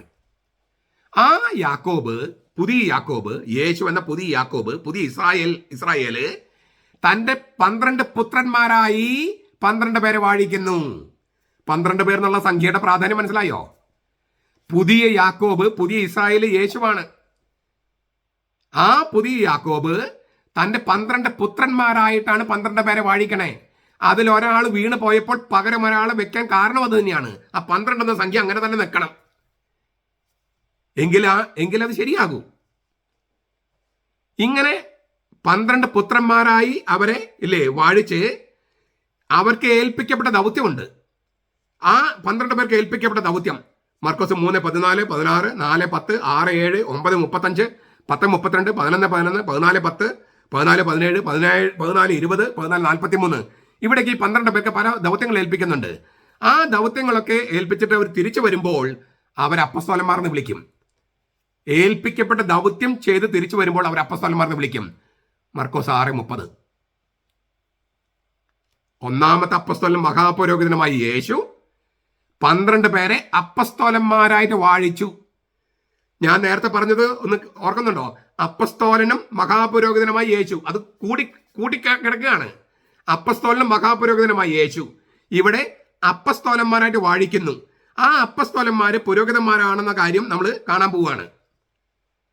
അതിനു മുമ്പ് ഒരു ചെറിയ സംഗതി. ഈ 12 പേരെ പുത്രന്മാരായി വാഴിച്ചെന്ന് പറഞ്ഞല്ലോ, അതിൽ ഒരാളെ ബർ യോന എന്ന് വിളിക്കും. പത്രോസിനെ യോന, ബർ യോന, യോനയുടെ പുത്രൻ. ആരാണ് പുതിയ നിയമത്തിലെ യോന? യേശുവാണ് പുതിയ നിയമത്തിലെ യോന. യോനയുടെ അടയാളമാണ് ഞാൻ നൽകുന്നത്. മനുഷ്യപുത്രന്റെ അടയാളം യോനയുടെ അടയാളമാണ്. അപ്പൊ പുതിയ യോന, പുതിയ നിയമത്തിലെ യോന യേശുവാണ്. ആ പുതിയ നിയമത്തിലെ യോന യേശുവാണ്. അവന്റെ മകൻ ബർ യോന, യോനയുടെ പുത്രൻ ആരാണ്? പത്രോസ്. 12 പേരെ പുത്രന്മാരായി പുതിയ യാക്കോബ് പുത്രന്മാരായി വാഴിക്കുന്നു, തെരഞ്ഞെടുക്കുന്നു. അതിലൊരാളെ ബർ യോന, യോനയുടെ പുത്രനായി, ഒരാളെ നേരവകാശിയായി, യേശുവിന്റെ നേരവകാശിയായി സ്ഥാപിക്കുന്നു പത്രോസിനെ. ഇത് മാർപ്പാപ്പയുടെ ഈ പിന്തുടർച്ചയ്ക്കുള്ള വളരെ പ്രധാനപ്പെട്ട ടെക്സ്റ്റാണ്. ഇനി നമ്മൾ നേരത്തെ പറഞ്ഞ വചനം ഹെബ്രായ ലേഖനം 3:1, അപ്പസ്തോലനും മഹാപുരോഹിതനും അത് ചേർന്നാണ് പോകുന്നത് പറഞ്ഞു. ഇവിടെ അപ്പസ്തോലന്മാരെ വാഴിച്ച്, അപ്പസ്തോലന്മാരെ നിയമിച്ചു എന്നാണ് ഉപയോഗിക്കുന്ന വാക്ക് വാഴിച്ചു എന്നാണ് തർജ്ജമ ചെയ്യേണ്ടത്. കിങ് ജെയിംസ് വേർഷൻ, അതാണ് പ്രൊട്ടസ്റ്റന്റുകാരൊക്കെ ഏറ്റവും കൂടുതൽ ഉപയോഗിക്കുന്ന, അല്ലെങ്കിൽ ദൈവനിവേശിതത്വം ഉള്ളതെന്ന് വിചാരിക്കുന്ന ബൈബിളാണ്. അവിടെ എഴുതിയിരിക്കുന്നത്, ഈ കിങ് ജെയിംസ് വേർഷൻ എഴുതിയിരിക്കുന്നത് ഹി ഓർഡെയിൻഡ് ദ 12 എന്നാണ്. ഹി ഓർഡെയിൻഡ് ദ 12, വാഴിച്ചു, 12 പേരെ വാഴിച്ചു. ദൂവേ റെയിംസ് അവർ ലിറ്ററലായിട്ട്, വളരെ ലിറ്ററലായിട്ട് തർജ്ജമ ചെയ്യുന്നതാണ് ദൂവേ റെയിംസ്. ഹി മെയ്ഡ് ദ 12, അവൻ 12 പേരെ ഉണ്ടാക്കി, അല്ലെങ്കിൽ 12 പേരെ സൃഷ്ടിച്ചു. പൊയ് ഏയോ എന്നാണ് ഗ്രീക്ക്. പൊയ് ഏയോ അതിൻ്റെ ഗ്രാമർ, വ്യാകരണം ഇവിടെ പറഞ്ഞാൽ എപ്പൊയ് ഏസൻ എന്നാണ് ഉപയോഗിച്ചിരിക്കുന്നത്. എപ്പൊയ് ഏസൻ പാസ്റ്റിൽ ഉണ്ടാക്കുക, നിർമ്മിക്കുക, നടപ്പിലാക്കുക, സൃഷ്ടിക്കുക, ഉൽപ്പാദിപ്പിക്കുക, എണ്ണുക എന്നെല്ലാം അർത്ഥമുണ്ട്. ഈ പഴയ നിയമത്തിൽ സെപ്തജിന്റെ പതിപ്പ്, ഗ്രീക്ക് പതിപ്പിൽ പുരോഹിതന്മാരെ വാഴിക്കാൻ ഉപയോഗിച്ചിരിക്കുന്ന വാക്കാണിത്, പൊയ് ഏയോ. ഉദാഹരണം 1 രാജാക്കന്മാർ 12:31, and he made a house of high places and made priests of the lowest of the people. He made priests. 1 രാജാക്കന്മാർ 12:31 അവിടെ ഉപയോഗിച്ചിരിക്കുന്ന വാക്ക് പുരോഹിതന്മാരെ വാഴിച്ചു എന്നാണ്. പുരോഹിതന്മാരെ ഉണ്ടാക്കി. പുരോഹിതന്മാരെ 1 രാജാക്കന്മാര് 13:33 കാണാം. 2 ദിനവൃത്താന്തം 2:18 കാണാം. അതായത് പഴയ നിയമത്തിൽ പുരോഹിതന്മാരെ വാഴിക്കാൻ ഉപയോഗിച്ചിരിക്കുന്ന വാക്കാണ് യേശുവും അപ്പസ്തോലന്മാരെ വാഴിക്കാൻ ഉപയോഗിച്ചിരിക്കുന്നത്. അതായത് അപ്പസ്തോല ശുശ്രൂഷയെ പുരോഹിത ശുശ്രൂഷയായിട്ട് യേശു കാണുന്നു എന്നാണ് അതിന്റെ അർത്ഥം. അപ്പസ്തോല ശുശ്രൂഷയെ പുരോഹിത ശുശ്രൂഷയെ കാണുന്നത് കൊണ്ടാണ് പഴയ നിയമത്തിൽ പുരോഹിതന്മാരെ വാഴിക്കാൻ ഉപയോഗിക്കുന്ന വാക്ക് യേശുവിന്റെ 12 പേരെ വാഴിക്കാനായിട്ട് ഉപയോഗിച്ചിരിക്കുന്നത്. ഞാനൊന്ന് പഴയ നിയമത്തിലെ ടെക്സ്റ്റുകൾ ഒന്നുകൂടി പറയാം. 1 രാജാക്കന്മാര് 12:31, 1 രാജാക്കന്മാര് 13:33, 2 ദിനവൃത്താന്തം 2:18. മോശെ, അഹറോൻ എന്നിവരെ വാഴിക്കുന്നതിനും ഇതേ വാക്ക് തന്നെ ഉപയോഗിച്ചിരിക്കുന്നേ. 1 ശമൂവേല് 12:6 സാമുവേല്. അപ്പോൾ ശമൂവേൽ ജനത്തോട് പറഞ്ഞു, മോശയെയും അഹറോനെയും കൽപ്പിച്ചാക്കുകയും വാഴിച്ച് നിയമിക്കുകയും നിങ്ങളുടെ പിതാക്കന്മാരുടെ മിസ്രയീം ദേശത്ത്, ഈജിപ്ത് ദേശത്ത് കൊണ്ടുവരികയും ചെയ്തവൻ യാഹ്വേ തന്നെ. മോശയെയും അഹറോനെയും വാഴിച്ച് നിയമിച്ച്, പൊയ്യെന്ന വാക്ക് ഉപയോഗിച്ചിരിക്കുന്നത്. മോശയെയും അഹറോനെയും വാഴിച്ച് നിയമിച്ച്, കൽപ്പിച്ചാക്കുക എന്നൊക്കെ തർജ്ജമ ചെയ്യും. പക്ഷെ അവിടെ ഉപയോഗിച്ചിരിക്കുന്ന വാക്ക് വാഴിക്കാന്നാണ്. പൊയ്യെയോ ഉണ്ടാക്കി എന്നാണ് ആക്ഷരികം. യേശുവിനെ മിശിഹായും കർത്താവുമായി വാഴിച്ചതിനും ഇതേ വാക്ക് ഉപയോഗിച്ചിരിക്കുന്നേ. പുതിയ നിയമത്തില് യേശുവിനെ മിശിഹായും കർത്താവുമായി വാഴിച്ചു എന്നതിനെ ഈ വാക്ക് ഉപയോഗിച്ചിരിക്കുന്നേ. നടപടി 2:36. ആകയാൽ നിങ്ങൾ ക്രൂശിച്ച യേശുവിനെ തന്നെ ദൈവം കർത്താവും ക്രിസ്തുവുമായി വാഴിച്ചുവെന്ന് ഇസ്രായേൽ ഭവനം മുഴുവൻ നിശ്ചയമായി അറിഞ്ഞുകൊള്ളട്ടെ. നിങ്ങൾ ക്രൂശിച്ച യേശുവിനെ തന്നെ ദൈവം കർത്താവും ക്രിസ്തുവുമായി വാഴിച്ചുവെന്ന് അവിടെ ക്രിസ്തുവിനെ കർത്താവായിട്ട് വാഴിച്ചതും ഈ വാക്ക് ഉപയോഗിച്ചിട്ടാണ്. ഹെബ്രായലേഖനം 3:2. മോശ ദൈവഭവനത്തിലൊക്കെയും വിശ്വസ്തനായിരുന്നത് പോലെ യേശു തന്നെ വാഴിച്ചവനോട് വിശ്വസ്തനാകുന്നു. തന്നെ വാഴിച്ച് നിയമിച്ചവനോട്. അവിടെയും ഉപയോഗിച്ചിരിക്കുന്ന വാക്ക് ഈ 12 അപ്പസ്തോലന്മാരെ വാഴിച്ചു എന്നതിന് ഉപയോഗിക്കുന്ന വാക്കാണ്. ഞാൻ ആവർത്തിക്കുകയാണ്, അപ്പസ്തോലിക ശുശ്രൂഷയെ പൗരോഹിത്യ ശുശ്രൂഷയായി യേശു സ്ഥാപിക്കുന്നു. അപ്പസ്തോലൻ മഹാപുരോഹിതനുമായ യേശു അപ്പസ്തോലന്മാരെ വാഴിക്കുന്നു. യേശു ക്രിസ്തുവിനെ കർത്താവും മിശിഹായുമായി വാഴിച്ചു എന്നുപയോഗിക്കുന്ന അതേ വാക്കാണ് ഈ അപ്പസ്തോലന്മാരെ വാഴിക്കുന്നതിന് ഉപയോഗിക്കുന്നത്. വാഴിക്കുകയാണ്, പുരോഹിതന്മാരായിട്ട് വാഴിക്കുകയാണ്. നമുക്കൊരു ചോദ്യം ചോദിക്കാം. ഈ അകത്തോലിക്കര് പറയുന്നത് പോലെ എല്ലാ ദൈവജനം മുഴുവൻ രാജകീയ പുരോഹിതന്മാരാണെങ്കിൽ എന്തിനാണ് യേശു 12 പേരെ വേർതിരിച്ച് വാഴിച്ചത്? പൊതുജനത്തിൽ മാറ്റി നിർത്തപ്പെട്ട പൗരോഹിത്യം ഈ 12 പേർക്ക് ഉണ്ടെന്നല്ലേ അതിനർത്ഥം? ഈ മർക്കോസ് എഴുതിയ ഈ തിരുവചനങ്ങളെ ഹെബ്രായ ലേഖനത്തിലെ തിരുവചനങ്ങളുടെ റദ്ദ് ചെയ്യണോ? റദ്ദ് ചെയ്യാൻ പാടുണ്ടോ? അപ്പൊ ഏത് തിരുവചനമാണ് കൂടുതൽ പ്രാധാന്യം? അങ്ങനെയുണ്ടോ? എല്ലാ തിരുവചനങ്ങൾക്കും പ്രാധാന്യമില്ലേ? ഒരു വചനത്തെ മറ്റൊരു വചനങ്ങളുടെ റദ്ദ് ചെയ്യുന്നത് ഇസ്ലാമിക രീതിയാണ്. ഞാൻ പറഞ്ഞു, നമ്മൾ ആ രീതിയാണോ അവലംബിക്കേണ്ടത്? അതിനേക്കാൾ പ്രധാനപ്പെട്ട കാര്യം, യേശു ഈ അപ്പസ്തോലന്മാരെ പുരോഹിതന്മാരെ വാഴിച്ചെങ്കിൽ ഏത് മാർട്ടിൻ ലൂതർക്കാണ് അത് റദ്ദ് ചെയ്യാൻ അധികാരമുള്ളത്? ഏത് പെന്തക്കോസ്ത പാസ്റ്റർക്കാണ് അത് അധികാരമുള്ളത് അത് റദ്ദ് ചെയ്യാൻ? ഏത് ബ്രദറൻ സഭയ്ക്കാണ് അത് അധികാരമുള്ളത് റദ്ദ് ചെയ്യാൻ? നിങ്ങൾ യേശുവിനെ വിശ്വസിക്കുന്നോ, അവന്റെ വചനത്തെ വിശ്വസിക്കുന്നുവോ, അതോ പെന്തക്കോസ്ത ദൈവസഭ ബ്രദറൻ സഭക്കാരുടെ ദുർവ്യാഖ്യാനങ്ങളെ വിശ്വസിക്കുന്നുവോ? തീരുമാനം എടുക്കണം. തീർന്നില്ല.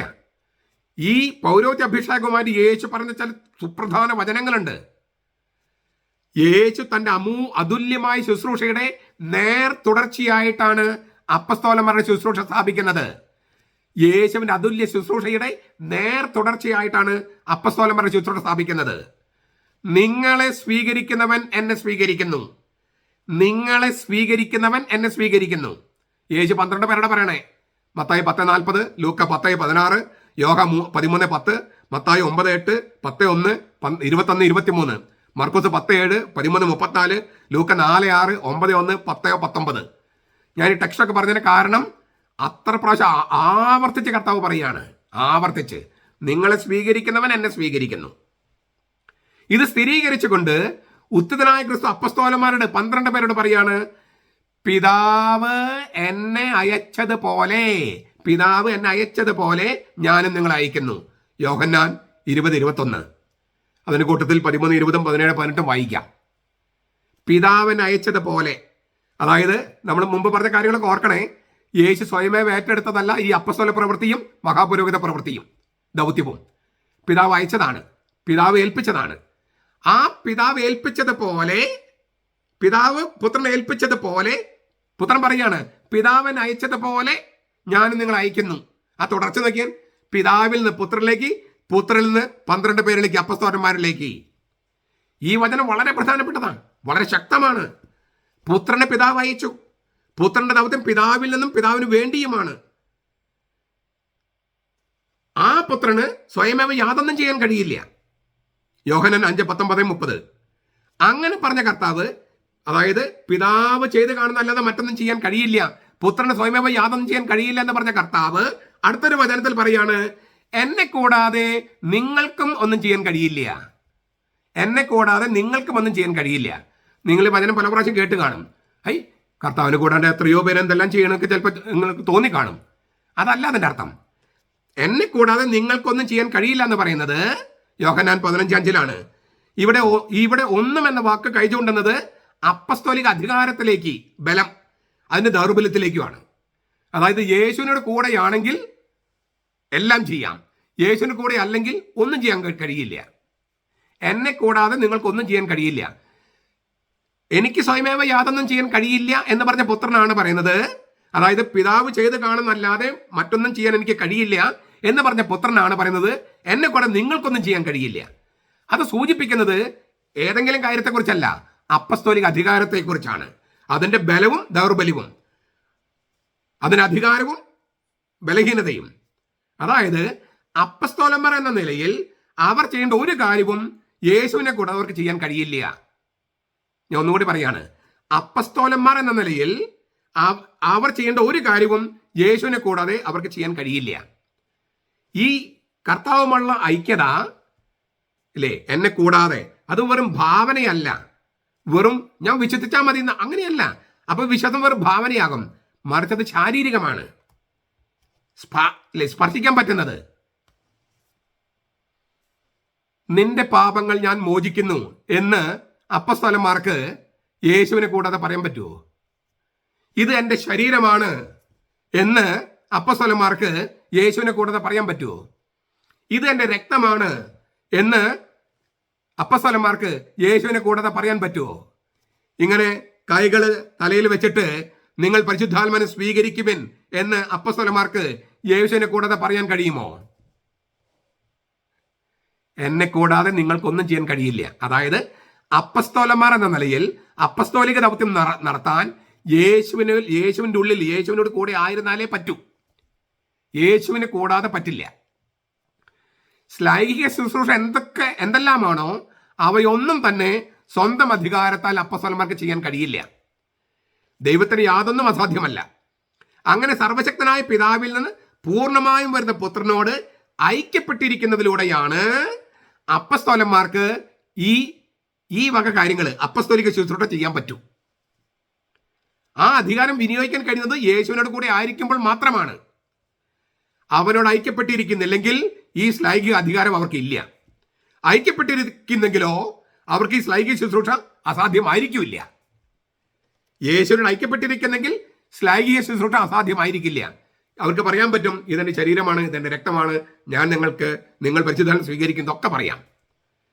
ഈ ഐക്യപ്പെട്ടിരിക്കൽ വെറുതെ ഒരു ഭാവനയല്ല, വെറുതെ ഒരു ഞാൻ വിശ്വസിക്കുന്നു അങ്ങനെ പറയലല്ല, മറിച്ച് അത് ശാരീരികമാണ്. ഇതിനാണ് ഈ കൗദാശിക പിന്തുടർച്ച എന്ന് പറയണേ. നമുക്ക് അതിലേക്ക് വരാം. ഇങ്ങനെ നമുക്ക് സ്വയമേവ സ്വന്തം അധികാരത്താൽ ചെയ്യാൻ പറ്റാത്തതും എന്നാൽ യേശുവിനോട് ഐക്യപ്പെട്ടിരിക്കുമ്പോൾ ചെയ്യാൻ പറ്റുന്നതുമായ ദൈവിക പ്രവൃത്തിയാണ് കൂദാശ എന്ന് വിളിക്കുന്നത്. ഞാൻ ഒന്നുകൂടെ ആവർത്തിക്കുക.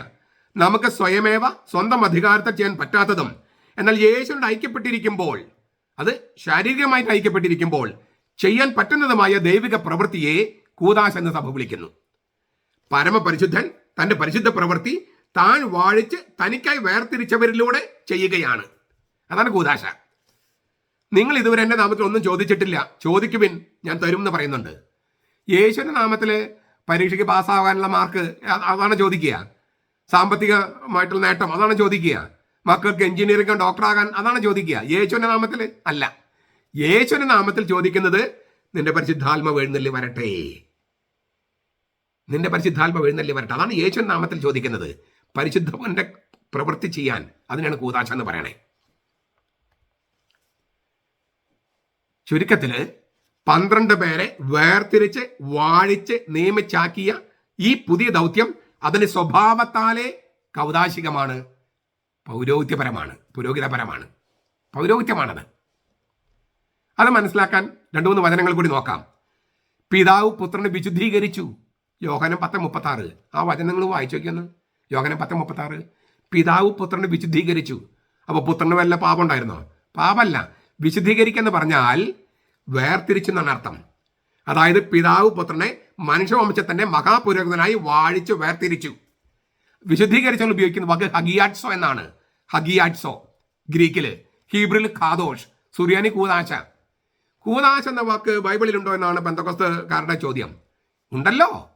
സുറിയാനി ബൈബിൾ കൂദാശയാണ്, ഹീബ്രു ബൈബിൾ ഖാദോഷാണ്, ഗ്രീക്കിൽ ഹഗിയാറ്റ്സോ ആണ്. സത്യവേദ പുസ്തകം എന്ന മലയാളം മാത്രം വായിച്ചത് മനസ്സിലാകില്ല. പിതാവ് പുത്രനെ വിശുദ്ധീകരിച്ചെന്ന് പറഞ്ഞാൽ പിതാവ് പുത്രനെ മനുഷ്യവംശത്തിന്റെ മഹാപുരോഹിതനായി വാഴിച്ചു വേർതിരിച്ചു എന്നാണ്. ആ മഹാപുരോഹിതനായി യേശു പിതാവിനോട് പറയാണ്, പിതാവിനോട് മഹാപുരോഹിത പ്രാർത്ഥനയിൽ, സത്യത്താൽ അവരെ വിശുദ്ധീകരിക്കണമേ, നിന്റെ വചനമാണല്ലോ സത്യം. നീ എന്നെ ലോകത്തിലേക്ക് അയച്ചതുപോലെ ഞാൻ അവരെയും ലോകത്തിലേക്ക് അയച്ചിരിക്കുന്നു. അവരും സാക്ഷാൽ വിശുദ്ധീകരിക്കപ്പെട്ടവരാകേണ്ടതിന് ഞാൻ അവർക്ക് വേണ്ടി എന്നെ തന്നെ വിശുദ്ധീകരിക്കുന്നു, എന്നെ തന്നെ വിശുദ്ധീകരിക്കുന്നു. യോഹനം 17:19. യേശു പറയും എന്നെ തന്നെ വിശുദ്ധീകരിക്കുന്നു.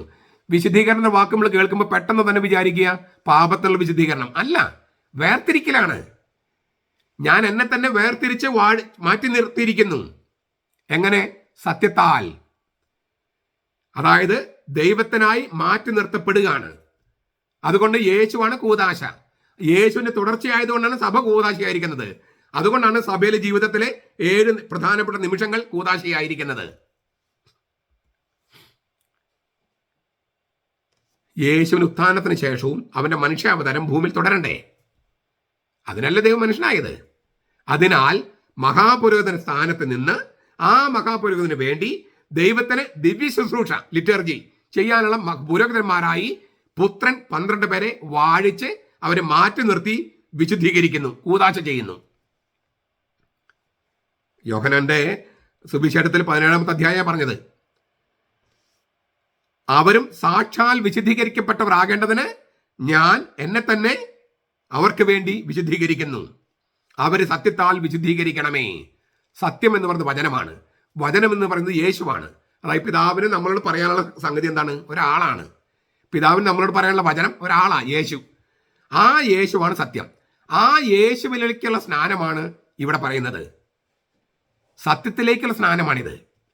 അതായത് ആത്മാവിലേക്കുള്ള സ്നാനമാണ് മാമോദീസ, സത്യത്തിലേക്കുള്ള സ്നാനമാണ് പൗരോഹിത്യം. സത്യത്താൽ വിശുദ്ധീകരിക്കണമേ, സത്യത്തിലേക്കുള്ള സ്നാനമാണ് പൗരോഹിത്യം.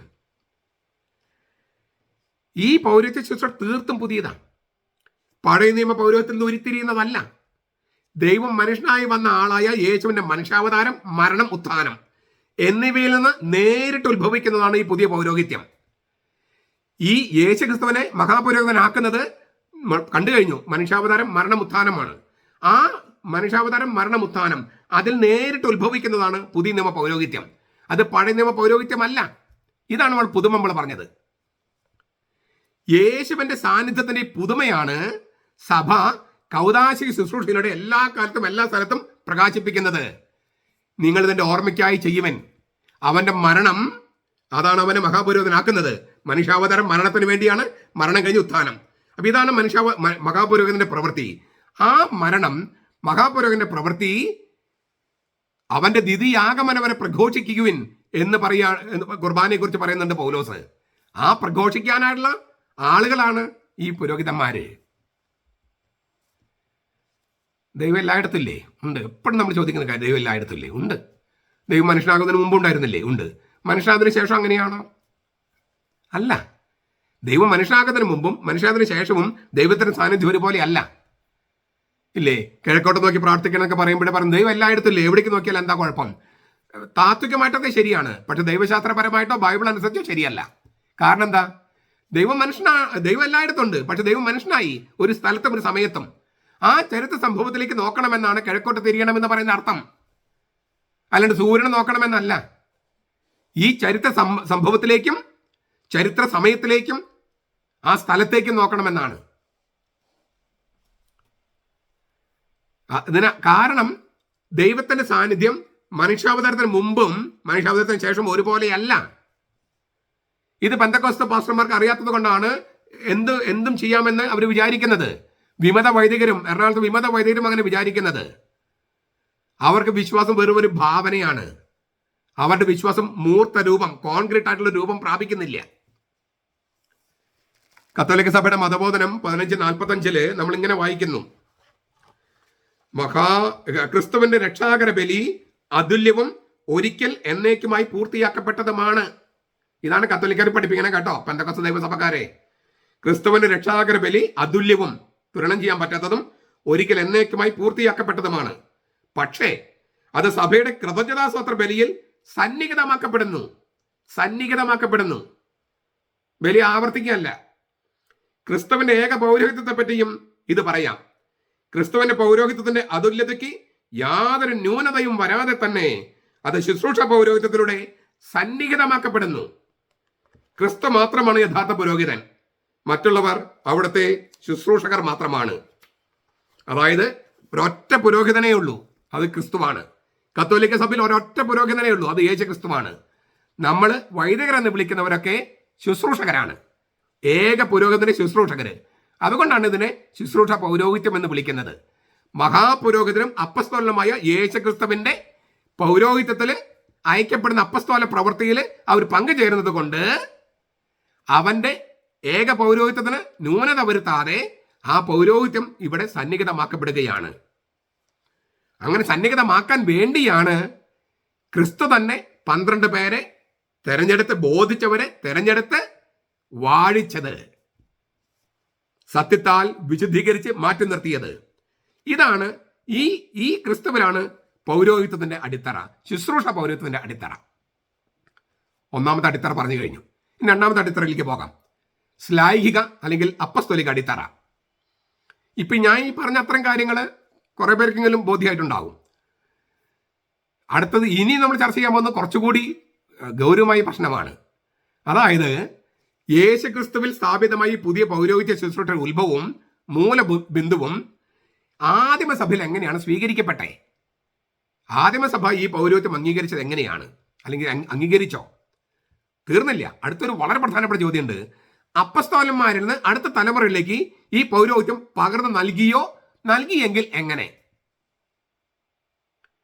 ശ്ലൈഹിക പിന്തുടർച്ച, പൗരോഹിത്യത്തിന്റെ ശ്ലൈഹിക പിന്തുടർച്ച, അതിന് പുതിയ നിയമത്തിൽ തിരുവചനം എന്താണ് പറയാനുള്ളത്? ഇതൊക്കെയാണ് ഇവിടെ നമ്മൾ ചർച്ച ചെയ്യുന്നത്. ശ്ലൈഹിക അടിത്തറ അല്ലെങ്കിൽ അപ്പസ്തോലിക അടിത്തറ എന്ന് പറഞ്ഞാൽ ഈ 3 ചോദ്യങ്ങളാണ്. അതായത് യേശു സ്ഥാപിതമായി പുതിയ പൗരോഹിത്യം ആദിമസഭ എങ്ങനെ സ്വീകരിച്ചു? 2, അപ്പസ്തോലന്മാരിൽ നിന്ന് അടുത്ത തലമുറയിലേക്ക് അതെങ്ങനെ കൈമാറ്റം ചെയ്യപ്പെട്ടു? 3, തിരുവചനങ്ങൾക്ക് ഈ ശ്ലൈഹിക പിന്തുടർച്ചയെക്കുറിച്ച് എന്താണ് പറയാനുള്ളത്? നമുക്ക് ഒന്നാമതായിട്ട് പൗലോസ്ലീഹയുടെ സാക്ഷ്യം കേൾക്കാം. 2 കൊരിന്തോസ് 5:20, ഞങ്ങൾ ക്രിസ്തുവിന്റെ സ്ഥാനപതികളാണ്, അംബാസഡേഴ്സ്. ഞങ്ങൾ ക്രിസ്തുവിന് പകരം നിങ്ങളോട് അപേക്ഷിക്കുന്നു, ദൈവത്തോട് രമ്യതപ്പെടുവിൻ. അത് ദൈവം ഞങ്ങൾ മുഖാന്തരം ബോധിപ്പിക്കുന്ന പോലെയാകുന്നു. 4 കാര്യങ്ങളാണ് പറയണേ.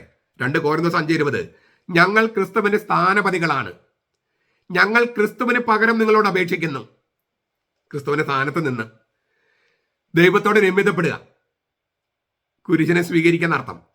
അത് ദൈവം ഞങ്ങൾ മുഖാന്തരം ബോധിപ്പിക്കുന്ന പോലെയാണ്. ഈ വചനം നിങ്ങൾ ഒരു 15 പ്രാവശ്യം 20 പ്രാവശ്യം ഇരുത്തി വായിക്കുക. ക്രിസ്തുവിന്റെ സ്ഥാനപതികള്, ക്രിസ്തുവിന് പകരം നിൽക്കുന്നവര് ദൈവം മുഖാന്തരം പ്രബോധിപ്പിക്കുന്നു, രമ്യതപ്പെടുവിൻ.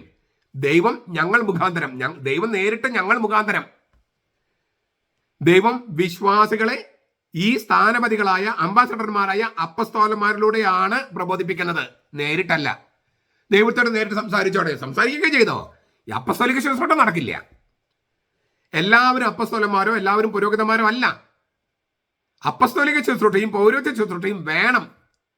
നേരിട്ട് സംസാരിക്കേണ്ടതുണ്ട്. പക്ഷെ എല്ലാ ശുശ്രൂഷ ഒന്നല്ല. ശ്ലൈഹിക ശുശ്രൂഷയുടെ സ്വഭാവം വളരെ വ്യക്തമായിട്ട് ഈ തിരുവചനത്തിലുണ്ട്. അതാണ് ഈ കൂദാശയുടെ മർമ്മം. സ്വന്തം അധികാരത്താലോ സ്വന്തം നാമത്താലോ അല്ല ശ്ലീഹ പ്രബോധനം നൽകുന്നത്. ക്രിസ്തുവിന് പകരം, ക്രിസ്തുവിന്റെ സ്ഥാനപതികൾ എന്ന നിലയിൽ ക്രിസ്തുവിന് പകരം വികാരി, പകരക്കാരൻ എന്നുള്ള അർത്ഥമാണ് വികാരി, ദൈവം പ്രബോധിപ്പിക്കുന്നത് പോലെ എന്താണ് ജനം ചെയ്യേണ്ടത്? രമ്യതപ്പെടുവിൻ. ഇക്കാര്യം ശ്ലീഹ വീണ്ടും അടിവരയിട്ട് പറയാണ് 2 കോരിന്തോസ് 6:4. ഞങ്ങൾ ദൈവത്തിന്റെ ശുശ്രൂഷകന്മാരായിരിക്കുന്നതിൽ അഭിമാനിക്കുന്നു. ഞങ്ങൾ ദൈവത്തിന്റെ ശുശ്രൂഷകന്മാരാണ്. നമ്മളെല്ലാവരും അല്ല, ഞങ്ങള്. ദൈവമായുള്ള രമ്യത ക്രിസ്തുവിനെ കുരിശിൽ നിന്നാണ് ഉത്ഭവിക്കുന്നത്. ആ രമ്യത സംഭവിക്കാൻ അപ്പസ്തോലൻ ആവശ്യപ്പെടുന്നു. അതിനാൽ തന്നെ ഈ ഇതിന്റെ കൗദാശ സ്വഭാവവും ശ്ലൈഹിക സ്വഭാവവും വെളിപ്പെടുകയാണ്. ദൈവത്തിൽ അകന്നാണ് മനുഷ്യവംശം ജീവിക്കുന്നത്. എഫ് ലേഖനത്തിൽ പറയുന്നുണ്ട് 2:12. ഈ യേശുവിന്റെ ക്രൂശിത സ്നേഹത്തോട് ഐക്യപ്പെട്ടാലേ ഈ അന്യവൽക്കരണത്തെ കീഴ്പ്പെടുത്താൻ കഴിയൂ. അങ്ങനെ അനുരഞ്ജനം സംഭവിക്കൂ. ദൈവം മനുഷ്യനായ ആളെന്ന നിലയിൽ ഒരു കൈകൊണ്ട് ക്രിസ്തു പിതാവിനെയും മറു കൈകൊണ്ട് മനുഷ്യരെയും ആലിംഗനം ചെയ്യുന്നു. ഇതാണ് കുരിശ്. ഇത് ചരിത്രത്തിൽ സംഭവിച്ചു 2000 സംവത്സരങ്ങൾക്ക് മുമ്പ്. ആ കുരിശിലേക്ക് ഇന്ന് നമുക്ക് എങ്ങനെ എത്തിപ്പറ്റാൻ പറ്റും? നമുക്ക് എങ്ങനെ തൊടാൻ പറ്റും? ആ ഭൂതകാല സംഭവത്തിലേക്ക് ഇന്ന് നമുക്ക് എങ്ങനെ ഉൾച്ചേരാൻ പറ്റും? ഉൾച്ചേരാൻ പറ്റുന്ന ഒരേ ഒരു മാർഗം കൂദാശയാണ്.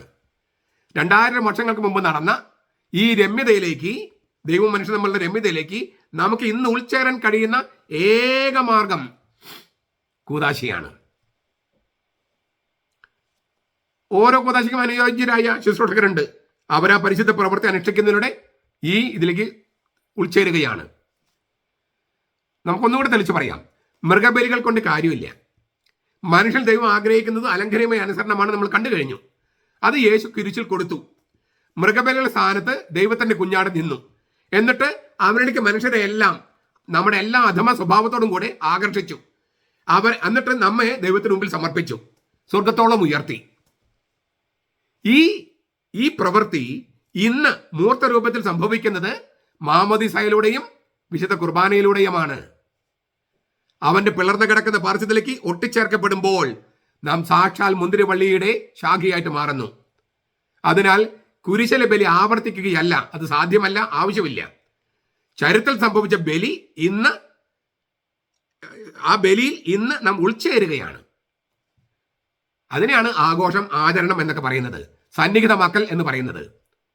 നമ്മൾ ഉൾച്ചേരണ്ടേ? 2000 കൊല്ലം മുമ്പ് നടന്ന കാര്യത്തിൽ ഉൾച്ചേരണ്ടേ?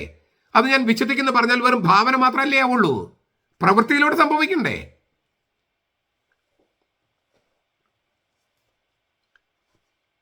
ചുരുക്കത്തിൽ അൽമാരുടെ പൊതു പൗരോഹിത്യത്തിൽ നിന്നും രാജകീയ പൗരോഹിത്യം, വൈദികരുടെ ശുശ്രൂഷ പൗരോഹിത്യം വേറിട്ട് നിൽക്കുന്നു. കത്തോലിക്ക സഭയുടെ മതബോധനം 1547. ഇതൊക്കെ ഒന്നുകൂടി വെളിപ്പെടുത്തിക്കൊണ്ട് പൗലോസ് പറയാണ്, ഞങ്ങൾ ക്രിസ്തുവിന്റെ ശുശ്രൂഷകരും ദൈവിക രഹസ്യങ്ങളുടെ കാര്യസ്ഥന്മാരുമാണെന്ന് എല്ലാവരും എണ്ണിക്കൊള്ളട്ടെ. ഞങ്ങളെ ക്രിസ്തുവിന്റെ ശുശ്രൂഷകരും ദൈവിക രഹസ്യങ്ങളുടെ കാര്യസ്ഥന്മാര്, കൈകാര്യം ചെയ്യുന്നവര്, കൈക്കാരന്മാര്, ദൈവിക രഹസ്യങ്ങൾ കൈകാര്യം ചെയ്യുന്നവരാണ് ഞങ്ങള്. 1 കോരിന്തോസ് 4:1. പിന്നെ ഇതിന്റെ മറ്റു കാര്യങ്ങൾ പറയുന്നുണ്ട്. ഞാൻ വടിയുമായിട്ട് വരണോ? 1 കോരിന്തോസ് 4:21.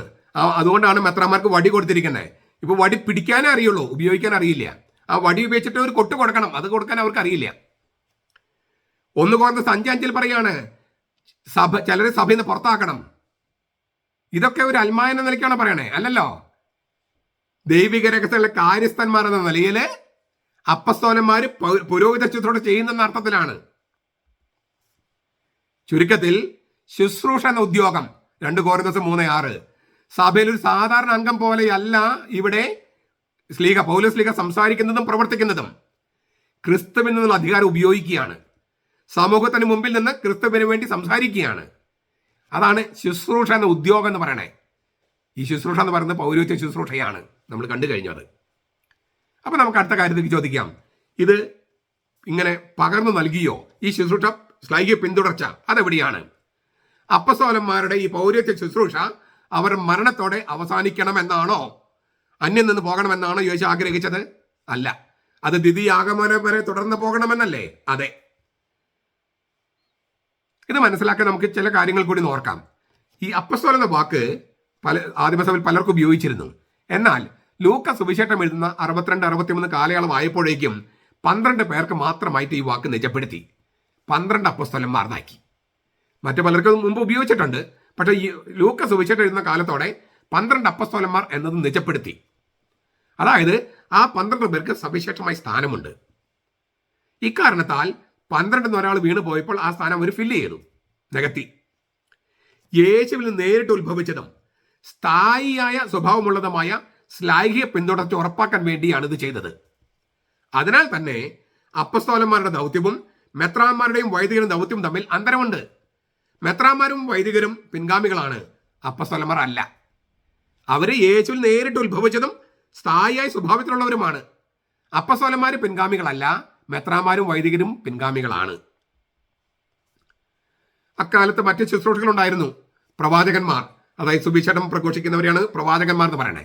പ്രബോധകര്, അധ്യാപകര്, വചനത്തിന്റെ ആഴത്തിലേക്ക് നയിക്കുന്നവര്. പക്ഷെ ഇവരൊന്നും ഒരു പ്രാദേശിക സമൂഹത്തിൽ മാത്രം ഒതുങ്ങി നിന്നവരല്ല, ഒരു സമൂഹത്തിൽ മറ്റൊരു സ്ഥലത്തേക്ക് പോയിക്കൊണ്ടിരുന്നവരാണ് പ്രവാചകന്മാരും പ്രബോധകരും. പ്രാദേശിക സമുദായങ്ങളെ സേവിച്ചിരുന്ന ഉദ്യോഗം നാം കാണുന്നുണ്ട്. യഹൂദ ക്രിസ്ത്യാനികളുടെ ഇടയിൽ അവർ വിളിച്ചിരുന്നത് പ്രസ്ബിറ്ററോയ് എന്നാണ്. പ്രസ്ബിറ്ററോയ് നമ്മൾ ചിലപ്പോൾ മൂപ്പന്മാർന്നോ ഒക്കെ തർജ്ജമ ചെയ്യാറുണ്ട്. പ്രസ്ബിറ്ററോയ് എന്ന് പറഞ്ഞാൽ പ്രീസ്റ്റ് എന്നാണ്. വിജാതീയ ക്രിസ്തീയ സമുദായങ്ങളിൽ അവർ വിളിച്ചത് എപ്പിസ്കോപ്പോയ് എന്നാണ്. ഇപ്പം നമ്മൾ എപ്പിസ്കോപ്പോയ് എന്ന് പറഞ്ഞാൽ ഓവർസിയർ അല്ലേ, മേൽനോട്ടം വഹിക്കുന്നവൻ എന്നൊക്കെയാണ്, അധ്യക്ഷസ്ഥാനം വഹിക്കുന്നവൻ എന്നൊക്കെ അർത്ഥം. അതായത് യഹൂദ ക്രിസ്ത്യാനികളുടെ ഇടയിൽ പ്രസ്ബിറ്ററോയ് എന്നും വിജാതീയ ക്രിസ്ത്യാനികളുടെ ഇടയിൽ എപ്പിസ്കോപ്പോയ് എന്നാണ് വിളിച്ചിരുന്നത്. പിന്നെ ദിയോക്കണോയ് എന്നും വിളിച്ചിരുന്നു. അതായത് എപ്പിസ്കോപ്പോയ് ഉണ്ട്, ദിയോക്കണോയ് ഉണ്ട്. ഫിലിപ്പിയ ലേഖനം 1:1 പൗലോസ് എഴുതാണ്, പൗലോസും തിമോഥെയോസും യേശു ക്രിസ്തുവിന്റെ ശുശ്രൂഷകര് ക്രിസ്തു യേശുവിൽ എല്ലാ വിശുദ്ധർക്കും, ഫിലിപ്പിയിലെ എല്ലാ വിശുദ്ധർക്കും, പിന്നെ മെത്രാന്മാർക്കും ഡീക്കന്മാർക്കും.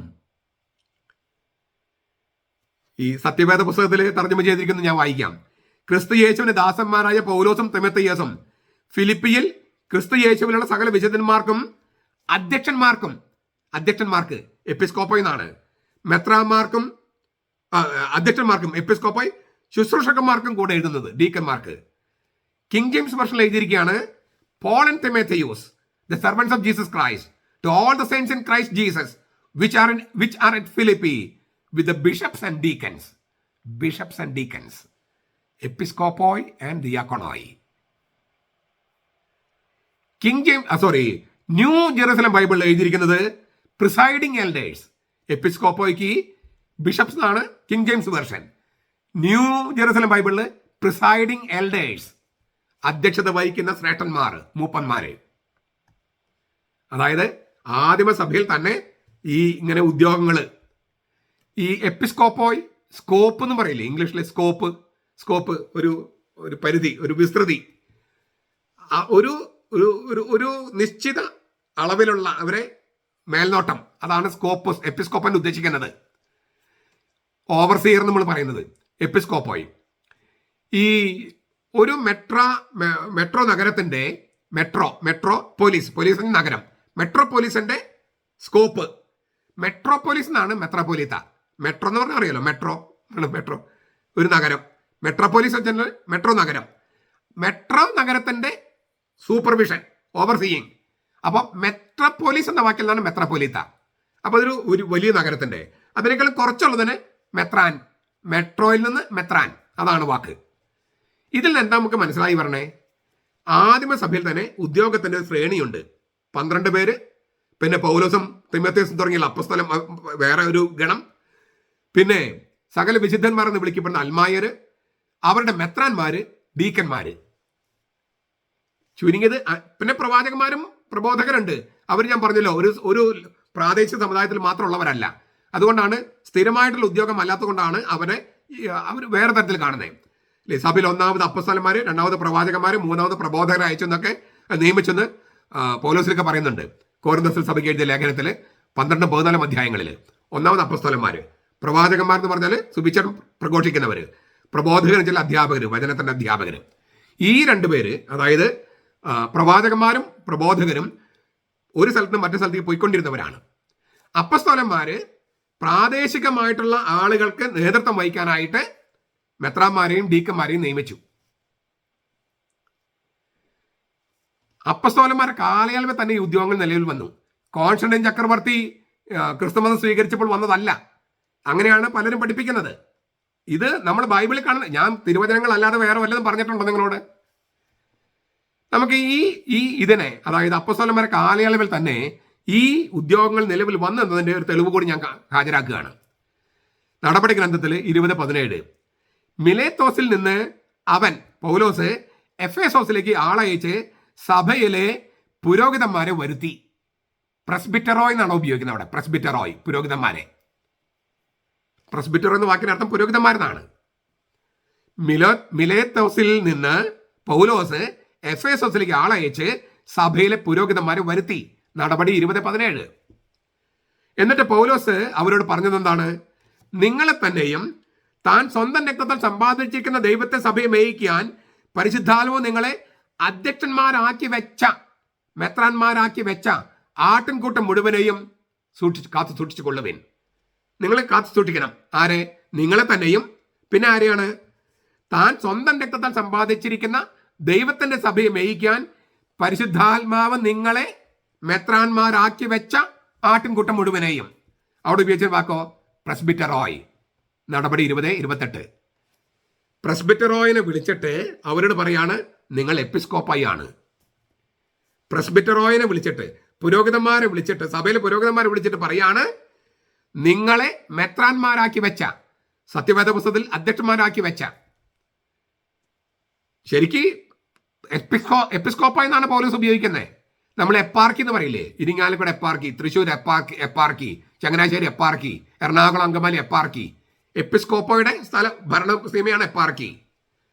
അതുപോലെ നമ്മൾ എപ്പിസ്കോപ്പൽ ഓർഡിനേഷൻ ഇല്ലേ? മെത്രാന്റെ ഓർഡിനേഷൻ എന്താ പറയുക? എപ്പിസ്കോപ്പൽ. ഈ വാക്കൊക്കെ തന്നെ എപ്പിസ്കോപ്പോയി. അപ്പോൾ പുരോഹിതന്മാരോട് പറയാണ്, നിങ്ങളെ മെത്രാന്മാരാക്കി വെച്ചിരിക്കുന്നു. അതായത് പ്രസ്ബിറ്ററോയുടെ ഭരണം നിങ്ങൾ മെത്രാന്മാരാണ് എന്ന് വെച്ചാൽ എന്താ അർത്ഥം? എല്ലാ പുരോഹിതന്മാരും മെത്രാന്മാരാണ് എന്നല്ല എൻ്റെ അർത്ഥം. മറിച്ച് പൗരോഹിത്യവും, അതായത് അച്ഛൻ പട്ടവും മെത്രാൻ പട്ടവും ഒന്നായി കണ്ടിരിക്കുകയാണ്. അച്ഛൻ പട്ടവും മെത്രാൻ പട്ടവും ഒന്നായി കണ്ടിരിക്കുക. അതുകൊണ്ടാണ് മെത്രാന് ഈ ശുശ്രൂഷ പൗരോഹിത്യത്തിന്റെ പൂർണ്ണതയുണ്ടെന്നും വൈദികര് അതിൽ ഭാഗികമായിട്ട് പങ്കുചേരുന്നുവെന്നും പറയുന്നത്. ഒരൊറ്റ പൗരോഹിത്യമേ ഉള്ളൂ. മെത്രാൻ പട്ടം എന്ന് പറയുന്ന ആ പട്ടത്തിൽ, അല്ലെങ്കിൽ എപ്പിസ്കോപ്പോ എന്ന് പറഞ്ഞ പട്ടത്തിൽ പ്രസ്ബിറ്ററോയ് ഉണ്ട്. അതുകൊണ്ട് ഒന്നെന്ന് പറയണേ. അതായത് പുരോഹിതന്മാരെ വിളിച്ചിട്ട് പറയാണ്, നിങ്ങൾ എപ്പിസ്കോപ്പോ ആണ് എന്ന് വെച്ചാൽ ഒറ്റ പൗരോഹിത്യമേ ഉള്ളൂ. അതിന്റെ പൂർണ്ണത ഈ എപ്പിസ്കോപ്പോസ് ആണ്. എപ്പിസ്കോപ്പോയി, മെത്രാന്. പുരോഹിതന്മാര് അവരുടെ വികാരി എന്ന നിലയിൽ അതിൽ പങ്കുചേരുന്നു. അങ്ങനെയാണ് നമ്മൾ ആദ്യം ചോദിച്ച ചോദ്യത്തിന് ഉത്തരം കിട്ടാമെന്ന് ഞാൻ വിചാരിക്കണം. രണ്ടും ചേർന്ന്, അതായത് പ്രസ്ബിറ്ററോയി, പുരോഹിതന്മാര്, എപ്പിസ്കോപ്പായി, മെത്രാന്മാര് രണ്ടും ചേർന്ന് ഒരേ ഒരു ശുശ്രൂഷയാണ്. ശ്ലൈഹ്യ ശുശ്രൂഷയുടെ ഒരേ ഒരു പിന്തുടർച്ച. ഇക്കാരണത്താൽ സഭയിൽ ഒരൊറ്റ ശുശ്രൂഷ പൗരോഹിത്യം ഉള്ളൂ. ഒരൊറ്റ ശുശ്രൂഷ പൗരോഹിത്യം ഉള്ളൂ. മെത്രാന്മാർ അതിൽ പൂർണ്ണമായും പങ്കെടുക്കുന്നു, മറ്റു വൈദികര് പകരക്കാർ എന്ന നിലയിൽ പങ്കുപറ്റുന്നു. അപ്പൊ അത് മനസ്സിലായല്ലോ, മെത്രാൻ പട്ടും അച്ഛൻ പട്ടും. വളരെ പ്രധാനപ്പെട്ട ഒരു കാര്യം ഇവിടെ പറഞ്ഞിട്ടുണ്ട്. പരിശുദ്ധാത്മാവാണ് നിങ്ങളെ മെത്രാന്മാരാക്കി വെച്ചത്. പരിശുദ്ധാത്മാവ്. നടപടി 20:28. പരിശുദ്ധാത്മാവാണ് നിങ്ങളെ മെത്രാന്മാരായി നിയമിച്ചത്. ആട്ടിൻകൂട്ടം മുഴുവന്റെയും മേലെ മെത്രാന്മാരായി നിയമിച്ചത് പരിശുദ്ധാത്മാവാ. അതായത് ദൈവത്തിന്റെ സഭയെ മേയ്ക്കാനായിട്ട്, ആട്ടിൻകൂട്ടം മുഴുവനെയും കാത്തു സൂക്ഷിക്കാനായിട്ട് പരിശുദ്ധാത്മാവാണ് മെത്രാന്മാരെ വാഴിക്കണേ. ഏതെങ്കിലും ഒരു സമൂഹം വോട്ടിട്ട് തെരഞ്ഞെടുപ്പ് നടത്തി ഒരു എലക്ഷൻ ഇല്ലേ, മെമ്പേഴ്സ് ഓഫ് പാർലമെന്റ് മെമ്പേഴ്സോ നിയമസഭാ സാമാജികരൊക്കെ തെരഞ്ഞെടുക്കുന്ന പോലെ തെരഞ്ഞെടുക്കുന്ന പരിപാടിയല്ല ഇത്. പരിശുദ്ധാത്മാവ് നിയമിക്കണം. പരിശുദ്ധാത്മാവ് നിയമിക്കുന്നത് കൊണ്ടാണ് പൗരോഹിത്യത്തെ കൂദാശ എന്ന് വിളിക്കണേ. പരിശുദ്ധാത്മാവ് നിയമിക്കുന്നത് കൊണ്ടാണ് ഇത് കൂദാശ എന്ന് പറയണേ. പരിശുദ്ധന്റെ പ്രവൃത്തി, പരിശുദ്ധ പ്രവൃത്തി. എൻ്റെ ആടുകളെ മേയ്ക്കുക, എൻ്റെ കുഞ്ഞാടുകളെ മേയ്ക്കുക എന്ന് പറഞ്ഞ് പത്രോസിനെ ഭരമേൽപ്പിച്ച ഉദ്യോഗം സഭയിൽ തുടരാന്നർത്ഥം. സഭയിൽ തുടരാണ്. നോക്കുക, ദൈവത്തിന്റെ സഭയെ മേയിക്കാൻ. അങ്ങനെയല്ലേ നടപടി 20:28 താൻ സ്വന്തം രക്തത്താൽ സമ്പാദിച്ചിരിക്കുന്ന ദൈവത്തിന്റെ സഭയെ മേയിക്കാൻ. മേയിക്കാൻ, ആ വാക്ക് വളരെ പ്രധാനപ്പെട്ടതാണ്. എൻ്റെ ആടുകളെ മേയ്ക്കുക, കുഞ്ഞാടുകളെ മേയ്ക്കുക എന്ന് പറഞ്ഞ് യേശു ക്രിസ്തുവിനെ പത്രോസിന് കൊടുത്ത ആ ഇടയ ദൗത്യം മെത്രാന്മാർക്ക് ഏൽപ്പിച്ചിരിക്കുകയാണ്, വൈദികരെ ഏൽപ്പിച്ചിരിക്കുകയാണ്. ഇതാണ് പൗലോസ് നടപടി ഗ്രന്ഥത്തിൽ പറയുന്നത്. ഇതിനെ സാധൂകരിക്കുന്നതാണ് പത്രോസിന്റെ 1-ാമത്തെ ലേഖനം 5-ാമത്തെ അധ്യായം 1 മുതൽ 4 വരെ.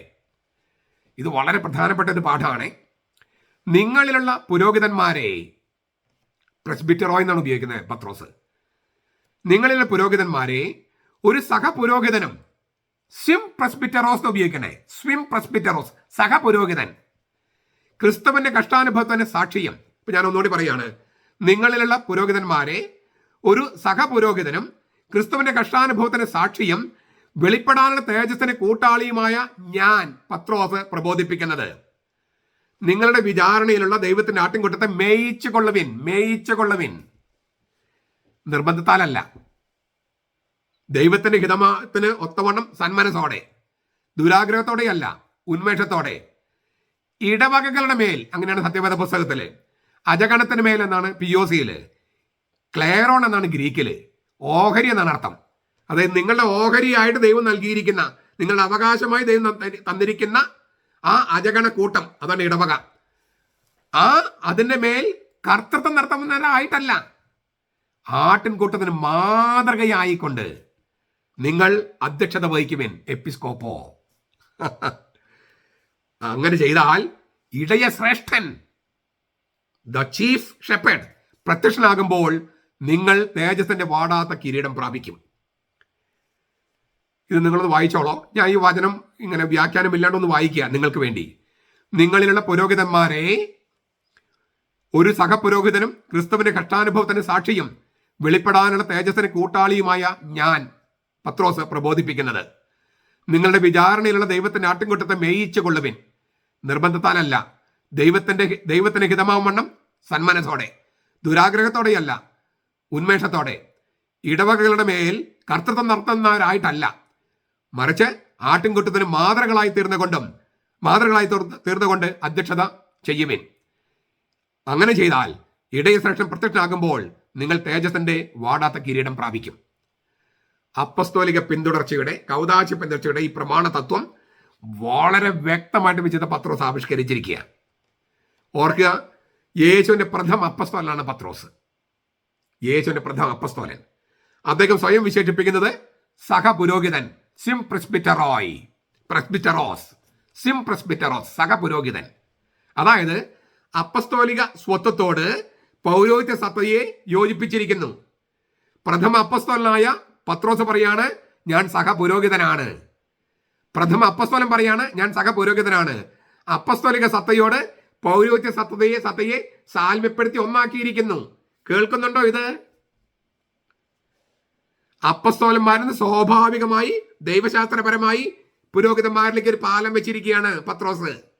അപ്പസ്തോലൻ സഹപുരോഹിതൻ, അപ്പസ്തോലൻ പുരോഹിതന്മാരിലേക്ക് ഒരു പാലം വെച്ചിരിക്കുക. അപ്പസ്തോലന്മാരുടെ ശുശ്രൂഷയും പുരോഹിതന്മാരുടെ ശുശ്രൂഷയും തമ്മിൽ ബന്ധിപ്പിച്ചിരിക്കുകയാണ്. അപ്പസ്തോലന്മാരുടെ ശുശ്രൂഷയും പുരോഹിതന്മാരുടെ ശുശ്രൂഷയും തമ്മിൽ ബന്ധിപ്പിച്ചിരിക്കുകയാണ് പത്രോസ്. പ്രഥമ അപ്പസ്തോലനായ പത്രോസ് പറയാ, ഞാൻ സഹപുരോഹിതനും കൂടിയാണ്. തീർന്നില്ല. അപ്പസ്തോലന്മാരെ യേശു ഭരമേൽപ്പിച്ച ദൗത്യം ഇപ്പോൾ പുരോഹിതന്മാർ കൈമാറ്റം ചെയ്തിരിക്കുന്നു. എന്താണത്? മേയിക്കുക, മേയിക്കുക. പുതിയ നിയമ പൗരോഹിത്യത്തിന്റെ തിരുവചന അടിത്തറയാണ് ഈ വചനം. നിർവചനമാണിത്, ദൈവശാസ്ത്രമാണിത്. പുതിയ നിയമ പൗരോഹിത്യം എന്ന് പറയുന്നതിന്റെ തിരുവചന അടിത്തറയും ഇവിടെ കാണണേ.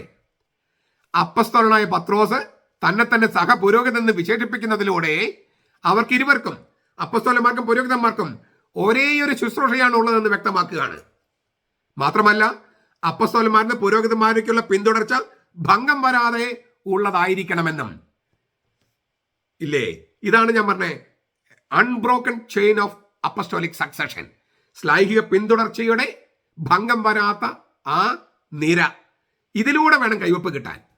അതിലൂടെയാണ് യേശുവിൻ്റെ ശരീരത്തെ നമുക്ക് തൊടാൻ കഴിയുക. അല്ലെങ്കിൽ വിശ്വാസം എന്ന് പറയുന്നത് വെറും ഭാവനയായിട്ട് നിൽക്കും, വെറും ഭാവന. ഇങ്ങനെ ചെയ്താലേ വിശ്വാസം മൂർത്തരൂപം പ്രാപിക്കൂ. അതായത് ഒരാൾക്ക് സ്വയം മെത്രാനോ പാസ്റ്ററോ പുരോഹിതനോ ആകാൻ കഴിയില്ല. യേശു, അപ്പസ്തോലന്മാര്, പുരോഹിതന്മാർ, ഇങ്ങനെ ഒരു ശൃംഖലയുണ്ട്. ആ പൗരോഹിതന്മാർ എന്ന് പറഞ്ഞത് പൗരോഹിത്യത്തിന്റെ ശ്രേഷ്ഠത എന്ന് പറഞ്ഞ മെത്രാൻ, പൊട്ടിപ്പോകാത്ത ശൃംഖല. ആ ശൃംഖലയ്ക്ക് ഉൾച്ചേർന്നാലേ യേശുവിലേക്ക് നമുക്ക് എത്താൻ പറ്റുള്ളൂ. ശുശ്രൂഷയിൽ പ്രാർത്ഥന കൊണ്ടൊക്കെ പറ്റും, ലിറ്റർജിയിലോ കൂദാശയിലൂടെ പറ്റില്ല. ഒരു കാര്യം കൊണ്ട് പറയട്ടെ, മേയിക്കുക എന്ന വാക്ക്, മേയിക്കുക, ഈ വാക്കാണ് പത്രോസ് ഉപയോഗിച്ചത്. യേശു ഉപയോഗിച്ച വാക്കാണത്. നീ എന്നെ സ്നേഹിക്കുന്നുവോ, ഇവരെക്കാൾ അധികം നീ എന്നെ സ്നേഹിക്കുമെന്ന് ചോദിച്ചിട്ട്, നീ എൻ്റെ കുഞ്ഞാടുകളെ മേയ്ക്കുക, നീ എൻ്റെ ആടുകളെ മേയ്ക്കുക, നീ എൻ്റെ കുഞ്ഞാടുകളെ തീറ്റിപ്പോറ്റുക. കർത്താവ് ഉപയോഗിച്ച വാക്കാണ് മേയിക്കുക. അത് തന്നെയാണ് പത്രോസോട് ഉപയോഗിക്കണേ. അത് ഉപയോഗിക്കുമ്പോൾ ഒരു പ്രധാനപ്പെട്ട കാര്യം കൂടിയുണ്ട്. പത്രോസിന് 1-ാമത്തെ ലേഖനം 2:25 വായിച്ചു വയ്ക്കാൻ. ക്രിസ്തുവിനെ വിളിക്കുന്നതിനാ അറിയാമോ? ക്രിസ്തുവിനെ വിളിക്കുന്നത് ആത്മാക്കളുടെ ഇടയനും മെത്രാനും എന്നാണ്. ക്രിസ്തു ആത്മാക്കളുടെ ഇടയനും മെത്രാനും. ആത്മാക്കളുടെ മെത്രാനാണ്, ആത്മാക്കളുടെ ഇടയനാണ് ആര്? യേശു ക്രിസ്തു. 1 പത്രോസ് 2:25. അതെ, യേശു ആത്മാക്കളുടെ മെത്രാനാണ്, യേശു ആത്മാക്കളുടെ ഇടയനാണ്. 1 പത്രോസ് 5:4 ക്രിസ്തുവിനെ ഇടയ ശ്രേഷ്ഠൻ, ചീഫ് ഷെപ്പർഡ് എന്ന് വിളിക്കുന്നു.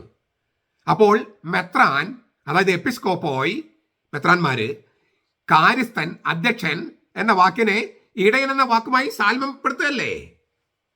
യേശുവിനെ ഇടയനും മെത്രാനും എന്ന് വിളിക്കുന്നു അല്ലേ? മെത്രാൻ എന്ന് വെച്ചാൽ എപ്പിസ്കോപ്പോയ്, എപ്പിസ്കോപ്പോസ് സിംഗുലർ, എപ്പിസ്കോപ്പോസ്. യേശുവിനെ ഇടയനെന്നും മെത്രാനെന്നും വിളിക്കുന്നു, എപ്പിസ്കോപ്പോസ്. അതിലൂടെ എന്താണ് അർത്ഥം? അതിലൂടെ യേശു എന്ന ആ ആളിലെ ഇത് രണ്ടുമുണ്ട്. ഇടയനാണ് അവൻ, മെത്രാനാണ് അവൻ. അതായത് മെത്രാൻ എന്ന വാക്കിനെ ഇടയൻ എന്ന വാക്കുമായി ഒന്നിപ്പിച്ചിരിക്കുന്നു. മെത്രാൻ എന്ന വാക്കിനെ ഇടയൻ എന്ന വാക്കുമായി ഒന്നിപ്പിച്ചിരിക്കുന്നു. യേശു ക്രിസ്തു ആത്മാക്കളുടെ ഇടയനും മെത്രാനുമാണെന്ന് പറയുമ്പോൾ മെത്രാൻ എന്ന വാക്കിനെ ഇടയൻ എന്ന വാക്കുമായി സാൽമ്യപ്പെടുത്തിയിരിക്കുകയല്ലേ? 1 പത്രോസ് 2:25, 1 പത്രോസ് 5:4. ഇടയ ശ്രേഷ്ഠനായ യേശു ക്രിസ്തു മെത്രാനാണെന്ന് പറയുമ്പോൾ മെത്രാൻ എന്ന വാക്കിനെ ഇടയൻ എന്ന വാക്കുമായി ഒന്നിപ്പിച്ചിരിച്ച് സാൽമ്യപ്പെടുത്തി ഒന്നാക്കി. അതിലൂടെ മെത്രാൻ എന്ന വാക്ക് തന്നെ പുതിയ അർത്ഥം വന്നു ചേരുകയാണ്. പണ്ട് നഗരത്തിന്റെ മേയർ ഉദ്ദേശിച്ച് ഉപയോഗിച്ചിരുന്ന വാക്കാണ് ഈ എപ്പിസ്കോപ്പോയി, മെത്രാന്മാര്, സൂപ്പർവൈസർ, ഓവർസിയർ. ഇപ്പൊ അതിന് വിശുദ്ധമായ അർത്ഥം വന്നു ചേരുക, ആത്മാക്കളുടെ മെത്രാൻ, ആത്മാക്കളുടെ ഇടയൻ. പണ്ടൊരു നഗരത്തിന്റെ മേയർക്ക് പറഞ്ഞിരുന്ന മെത്രാൻ എന്ന വാക്ക് ഇടയൻ എന്ന വാക്കുമായിട്ട് കൂട്ടി യോജിപ്പിച്ചപ്പോൾ ഇപ്പൊ അതിന് വിശുദ്ധമായ അർത്ഥം വന്നു. സഹപുരോഹിതൻ എന്ന വാക്ക് അപ്പസ്തോലന്മാരെയും അവരുടെ പിൻഗാമികളെയും ബന്ധിപ്പിച്ചതുപോലെ, അപ്പസ്തോലൻ, സഹപുരോഹിതൻ, സഹപുരോഹിതൻ എന്ന വാക്കിലൂടെ അപ്പസ്തോലന്മാരെയും പുരോഹിതന്മാരെയും ബന്ധിപ്പിച്ചതുപോലെ മെത്രാൻ എന്ന വാക്ക് ക്രിസ്തുവിന്റെ പിൻഗാമികളെ അടയാളപ്പെടുത്തുകയും മെത്രാൻ പുരോഹിതൻ എന്ന പൗരോഹിത്യ ശുശ്രൂഷയുടെ അടിസ്ഥാനം വെളിപ്പെടുത്തുകയും ചെയ്യുന്നു. അപ്പസ്തോലനായ പത്രോസ് സഹപുരോഹിതനാണ് താൻ എന്ന് വിശേഷിപ്പിച്ചതിലൂടെ അപ്പസ്തോലന്മാരെയും അവരുടെ പിൻഗാമികളെയും ബന്ധിപ്പിച്ചു പരസ്പരം. അതുപോലെ മെത്രാൻ എന്ന വാക്ക് ക്രിസ്തുവിന്റെ പിൻഗാമികളെ അടയാളപ്പെടുത്തുകയും മെത്രാൻ പുരോഹിതൻ എന്ന പൗരോഹിത്യ ശുശ്രൂഷയുടെ അടിസ്ഥാനം വെളിപ്പെടുത്തുകയും ചെയ്യുന്നു. ചുരുക്കത്തിൽ പുതിയ നിയമത്തിൽ തന്നെ പൗരോഹിത്യത്തിന്റെ ദൈവശാസ്ത്രം നല്ല രീതിയിൽ സുവ്യക്തമായി വെളിപ്പെടുത്തിയിരിക്കുന്നു. അപ്പസ്തോലിക സഭയിൽ തന്നെ അത് നിലനിന്നിരുന്നു. അതിനാൽ ലിറ്റർജിയിലെ ഓരോരുത്തർക്കും അവരുടെ നില അനുസരിച്ചുള്ള റോളുണ്ട്. കത്തോലിക്ക സഭയുടെ മതബോധനം 11:44 വായിക്കാം. 3 തിരുവചനങ്ങൾ കൂടി പറഞ്ഞിട്ട് ഞാൻ നിർത്താം. 2 തിമോത്തി 1:6. അതുകൊണ്ട് എന്റെ കൈവെപ്പിനാൽ നിന്നിലുള്ള ദൈവത്തിന്റെ കൃപാവരം ജ്വലിപ്പിക്കണമെന്ന് നിന്നെ ഓർമ്മപ്പെടുത്തുന്നു. പൗലോസ് സഭയിലെ ഒരു മെത്രാനായ തിമോത്തിയോട് പറയാണ്, എന്റെ കൈവെപ്പിനാൽ. ഇതാണ് അപ്പസ്തോലിക പിന്തുടർച്ച, കൗദാശിക പിന്തുടർച്ച നമ്മൾ പറയണേ. എന്റെ കൈവെപ്പിനാൽ നിന്നിലുള്ള ദൈവത്തിന്റെ കൃപാവരം ജ്വലിപ്പിക്കണം. തിമോത്തിയോട് വീണ്ടും പറയുക, ഒരുവൻ മെത്രാൻ സ്ഥാനം ആഗ്രഹിക്കുന്നുവെങ്കിൽ നല്ല വേല ആഗ്രഹിക്കുന്നു എന്നുള്ളത് വിശ്വാസയോഗ്യമാണ്. ഒരുവൻ മെത്രാൻ സ്ഥാനം ആഗ്രഹിക്കുന്നെങ്കിൽ അത് മോശം കാര്യമല്ല. 1 തിമോത്തി 3:1. അപ്പോ അപ്പസ്തോലന്മാര്, മെത്രാന്മാര് ആ സ്ഥാനം ഉണ്ടെന്നല്ലേ, ആദിമസഭയിൽ ഉണ്ടെന്നല്ലേ പറയണേ. അത് കോൺസ്റ്റന്റൈൻ ചക്രവർത്തി ഉണ്ടാക്കിയതാ. തീത്തോസിനോട് പറയാണ് പൗലോസ്, ഞാൻ ക്രേത്തയിൽ നിന്ന് വിട്ടേച്ചു പോന്നത് ശേഷിച്ച കാര്യങ്ങൾ ക്രമത്തിലാക്കേണ്ടതിനും ഞാൻ നിന്നോട് ആജ്ഞാപിച്ചതുപോലെ പട്ടണം തോറും പുരോഹിതന്മാരെ നിയമിക്കേണ്ടതിനുമാണ്. തീത്തോസ് 1:5. ഞാൻ ക്രേത്തയിൽ നിന്ന് ഇട്ടേച്ചു പോകുന്നതിന് 2 ലക്ഷ്യമുണ്ട്. 1, ബാക്കിയുള്ള കാര്യങ്ങൾ ഞാൻ ചെയ്തതിന് ശേഷമുള്ള കാര്യങ്ങൾ നീ ക്രമപ്പെടുത്തണം. 2, ഞാൻ നിന്നോട് ആജ്ഞാപിച്ചതുപോലെ പട്ടണം തോറും പുരോഹിതന്മാരെ നിയമിക്കണം. ഞാൻ അവസാനിപ്പിക്കുക. ഇതിനേക്കാൾ കൂടുതൽ തെളിവുകൾ വേണോ? ഈ പൗരോഹിത്യം യേശുക്രിസ്തു സ്ഥാപിച്ചതാണെന്നും അത് അപ്പസ്തോലന്മാരിൽ നിന്ന് ശ്ലൈഹ്യ പിന്തുടർച്ചയിലൂടെ പുരോഹിതന്മാർക്കും മെത്രാന്മാർക്കും കൈമാറി കിട്ടിയിരിക്കുന്നുവെന്നും പുതിയ നിയമം വെളിപ്പെടുത്തിയിരിക്കുന്നതിന് ഇതിൽ കൂടുതൽ തെളിവുകൾ വേണോ? സഭ ഒരു ജൈവ പ്രതിഭാസമാണ്, സംഘടനയല്ല. അത് തായ്തണ്ടുണ്ട്, ശാഖകളുണ്ട്, അങ്ങനെ പോകുകയാണ്. ഈ തായ്തണ്ടിനോട് ചേർന്ന് നിൽക്കാതെ ഈ വെറും ശാഖകളായിട്ട് പോകാൻ പറ്റില്ല. അന്നത്തെ തായ്തണ്ട് എന്ന് പറയുന്നത് യേശുക്രിസ്തുവാണ്. ആ യേശുക്രിസ്തുവിനോട് ഒട്ടിച്ചേർന്ന് നിൽക്കുന്ന പ്രധാനപ്പെട്ട ശാഖകളാണ് അപ്പസ്തോലന്മാര്. പിന്നത്തെ ശാഖകളാണ് മെത്രാന്മാര്, പുരോഹിതന്മാര്. അങ്ങനെ പോകാൻ പറ്റൂ. അല്ലാതെ ഒരു ദിവസം വന്നിട്ട് എനിക്ക് വെളിപാട് കിട്ടി, ഞാൻ ഇന്ത്യയുടെ പ്രധാനമന്ത്രിയായി എന്ന് വെളിപാട് കിട്ടി എന്ന് പറഞ്ഞിട്ട് സ്വയം ഇങ്ങനെ കയ്യൊപ്പ് നടത്തി ഒരു വടിയും പിടിച്ച് നിന്നാൽ പ്രധാനമന്ത്രിയാവുമോ? ഇല്ല. ജനങ്ങളെ തെരഞ്ഞെടുപ്പ് വേണം. അത് ലൗകിക കാര്യങ്ങൾക്ക്. ദൈവിക കാര്യങ്ങൾക്കോ പരിശുദ്ധാത്മാവിന്റെ നിയമനം വേണം. ആ പരിശുദ്ധാത്മ നിയമനമാണ് കൈവെപ്പിലൂടെ നടക്കണേ.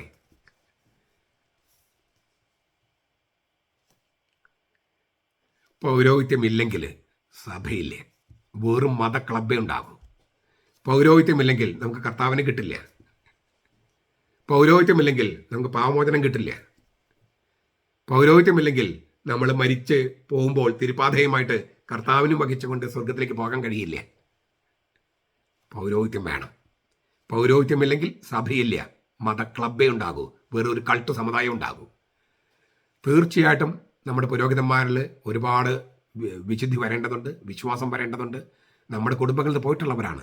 ഈ സമൂഹത്തിലെ പ്രശ്നങ്ങളൊക്കെ അവരെ ബാധിക്കുന്നുണ്ട്. നമുക്ക് ഒറ്റക്കെട്ടായിട്ട് അവർക്ക് വേണ്ടി പ്രാർത്ഥിക്കാം. അവരറിവുള്ളവരാകാൻ, ജ്ഞാനം അവരിലുണ്ടാകാൻ, വിശുദ്ധി ഉണ്ടാകാൻ, എന്നിലും അവരിലും നമുക്ക് എല്ലാവർക്കും പ്രാർത്ഥിക്കാം. ഈ പൗരോഹിത്യ ശുശ്രൂഷ സഭയുടെ, കത്തോലിക്ക സഭയുടെ ഏറ്റവും അതുല്യമായ അന്തസ്സാണത്, അതുല്യമായ സ്വത്വമാണത്. അതിനെ കളഞ്ഞു കുളിക്കാൻ ഒരാളെയും അനുവദിക്കരുത്. എന്തെല്ലാം കുറ്റങ്ങളും കുറവുകളും നമുക്ക് അച്ഛന്മാർക്കുണ്ടെങ്കിലും അതൊക്കെ നമ്മുടെ കൂടി കുറ്റങ്ങളാണല്ലോ. അവരൊന്നും ആകാശപ്പൊട്ടി വീണതല്ല, നമ്മുടെ കുടുംബങ്ങളിൽ നിന്ന് പോയിട്ടുള്ളവരാ. അപ്പം നമ്മുടെ കുറ്റങ്ങളും അവരുടെ കുറ്റങ്ങളും കുറവുകളൊക്കെ നമ്മുടെ തന്നെയാണ് വാസ്തവത്തിൽ. അതെല്ലാം പരിഹരിച്ച് അവരുടെ വിശുദ്ധീകരണത്തിലൂടെ സഭയുടെ മൊത്തത്തിലുള്ള വിശുദ്ധീകരണം നടക്കാൻ നമുക്ക് മുട്ടിപ്പായി പ്രാർത്ഥിക്കാം. നമ്മുടെ പുരോഹിതന്മാരെ ഓർത്ത് നമുക്ക് നന്ദി പറയാം. അവർ ചെയ്ത സേവനങ്ങൾ നമുക്ക് ഓർക്കാം. ഈ വീഡിയോ പരമാവധി അച്ഛന്മാർക്കും സെമിനാരിക്കാർക്കും പിന്നെ ഈ പെന്തക്കോസ്ത അങ്ങനെയുള്ള പാസ്റ്റർമാർക്കൊക്കെ അയച്ചു കൊടുത്ത് ഈ തിരുവചനങ്ങളിലേക്ക് അവരെ നയിക്കുക. അത് ഇത്തവണത്തെ നിങ്ങളുടെ ഏറ്റവും വലിയ പ്രേക്ഷിത പ്രവൃത്തി ആയിരിക്കട്ടെ. പ്രത്യേകിച്ച് ഈ ധനഹായുടെ വെളിപാടിൻ്റെ ആഴ്ചയിൽ ഇതായിരിക്കട്ടെ നമ്മൾ കൊടുക്കുന്ന വെളിപാട്. അതിലൂടെ നിങ്ങൾ ഓരോരുത്തരും യേശുവിൻ്റെ പ്രേക്ഷിതന്മാരായിട്ട് മാറുകയാണ്. കർത്താവ് നമ്മളെല്ലാവരെയും അനുഗ്രഹിക്കട്ടെ.